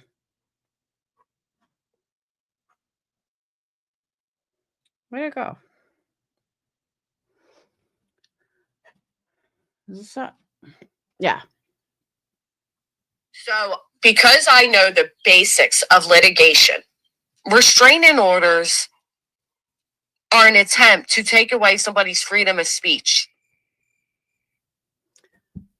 Granny, that is so fucking wrong. Like, so fucking wrong. So you don't know the basics of litigation. You don't even know the first thing about it. Please stop talking about it. A restraining order has nothing to do with free speech. Nothing, like at all. Stop. So please stop embarrassing yourself when it comes to courts. Yeah, like she did to Lycan. But I can't with her. All right, you two, stop. All right, I'm gonna get off. I got dogs that are going fucking berserk. Stop. I got one on my lap, one next to me. But I just couldn't believe she said, you guys heard that, right? I just couldn't believe she said that. I was like, wow. I just laughed. I was like, that is the dumbest fucking thing I've ever heard someone say. So for her to say first that, oh yeah, she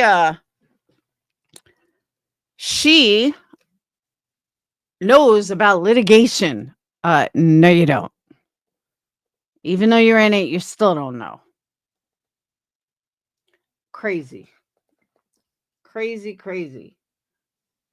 All right, but I gotta get off. I've been on 3.5 hours. Damn. And I really wanted to hear more of Cletus and less of Granny, but it got worse. She just kept talking more, and I was like, oh my God, I can't with her. So, but I want to thank you guys for being here. Some of you guys here the whole night. I know it wasn't a big crowd, but I think we did good. And I needed to hear that for myself, you know? And again, there's still a lot of things about this case I don't know, and I'm okay with it. I know enough, but I really think they're all fucking crazy. I think almost every single person in this community is fucking crazy.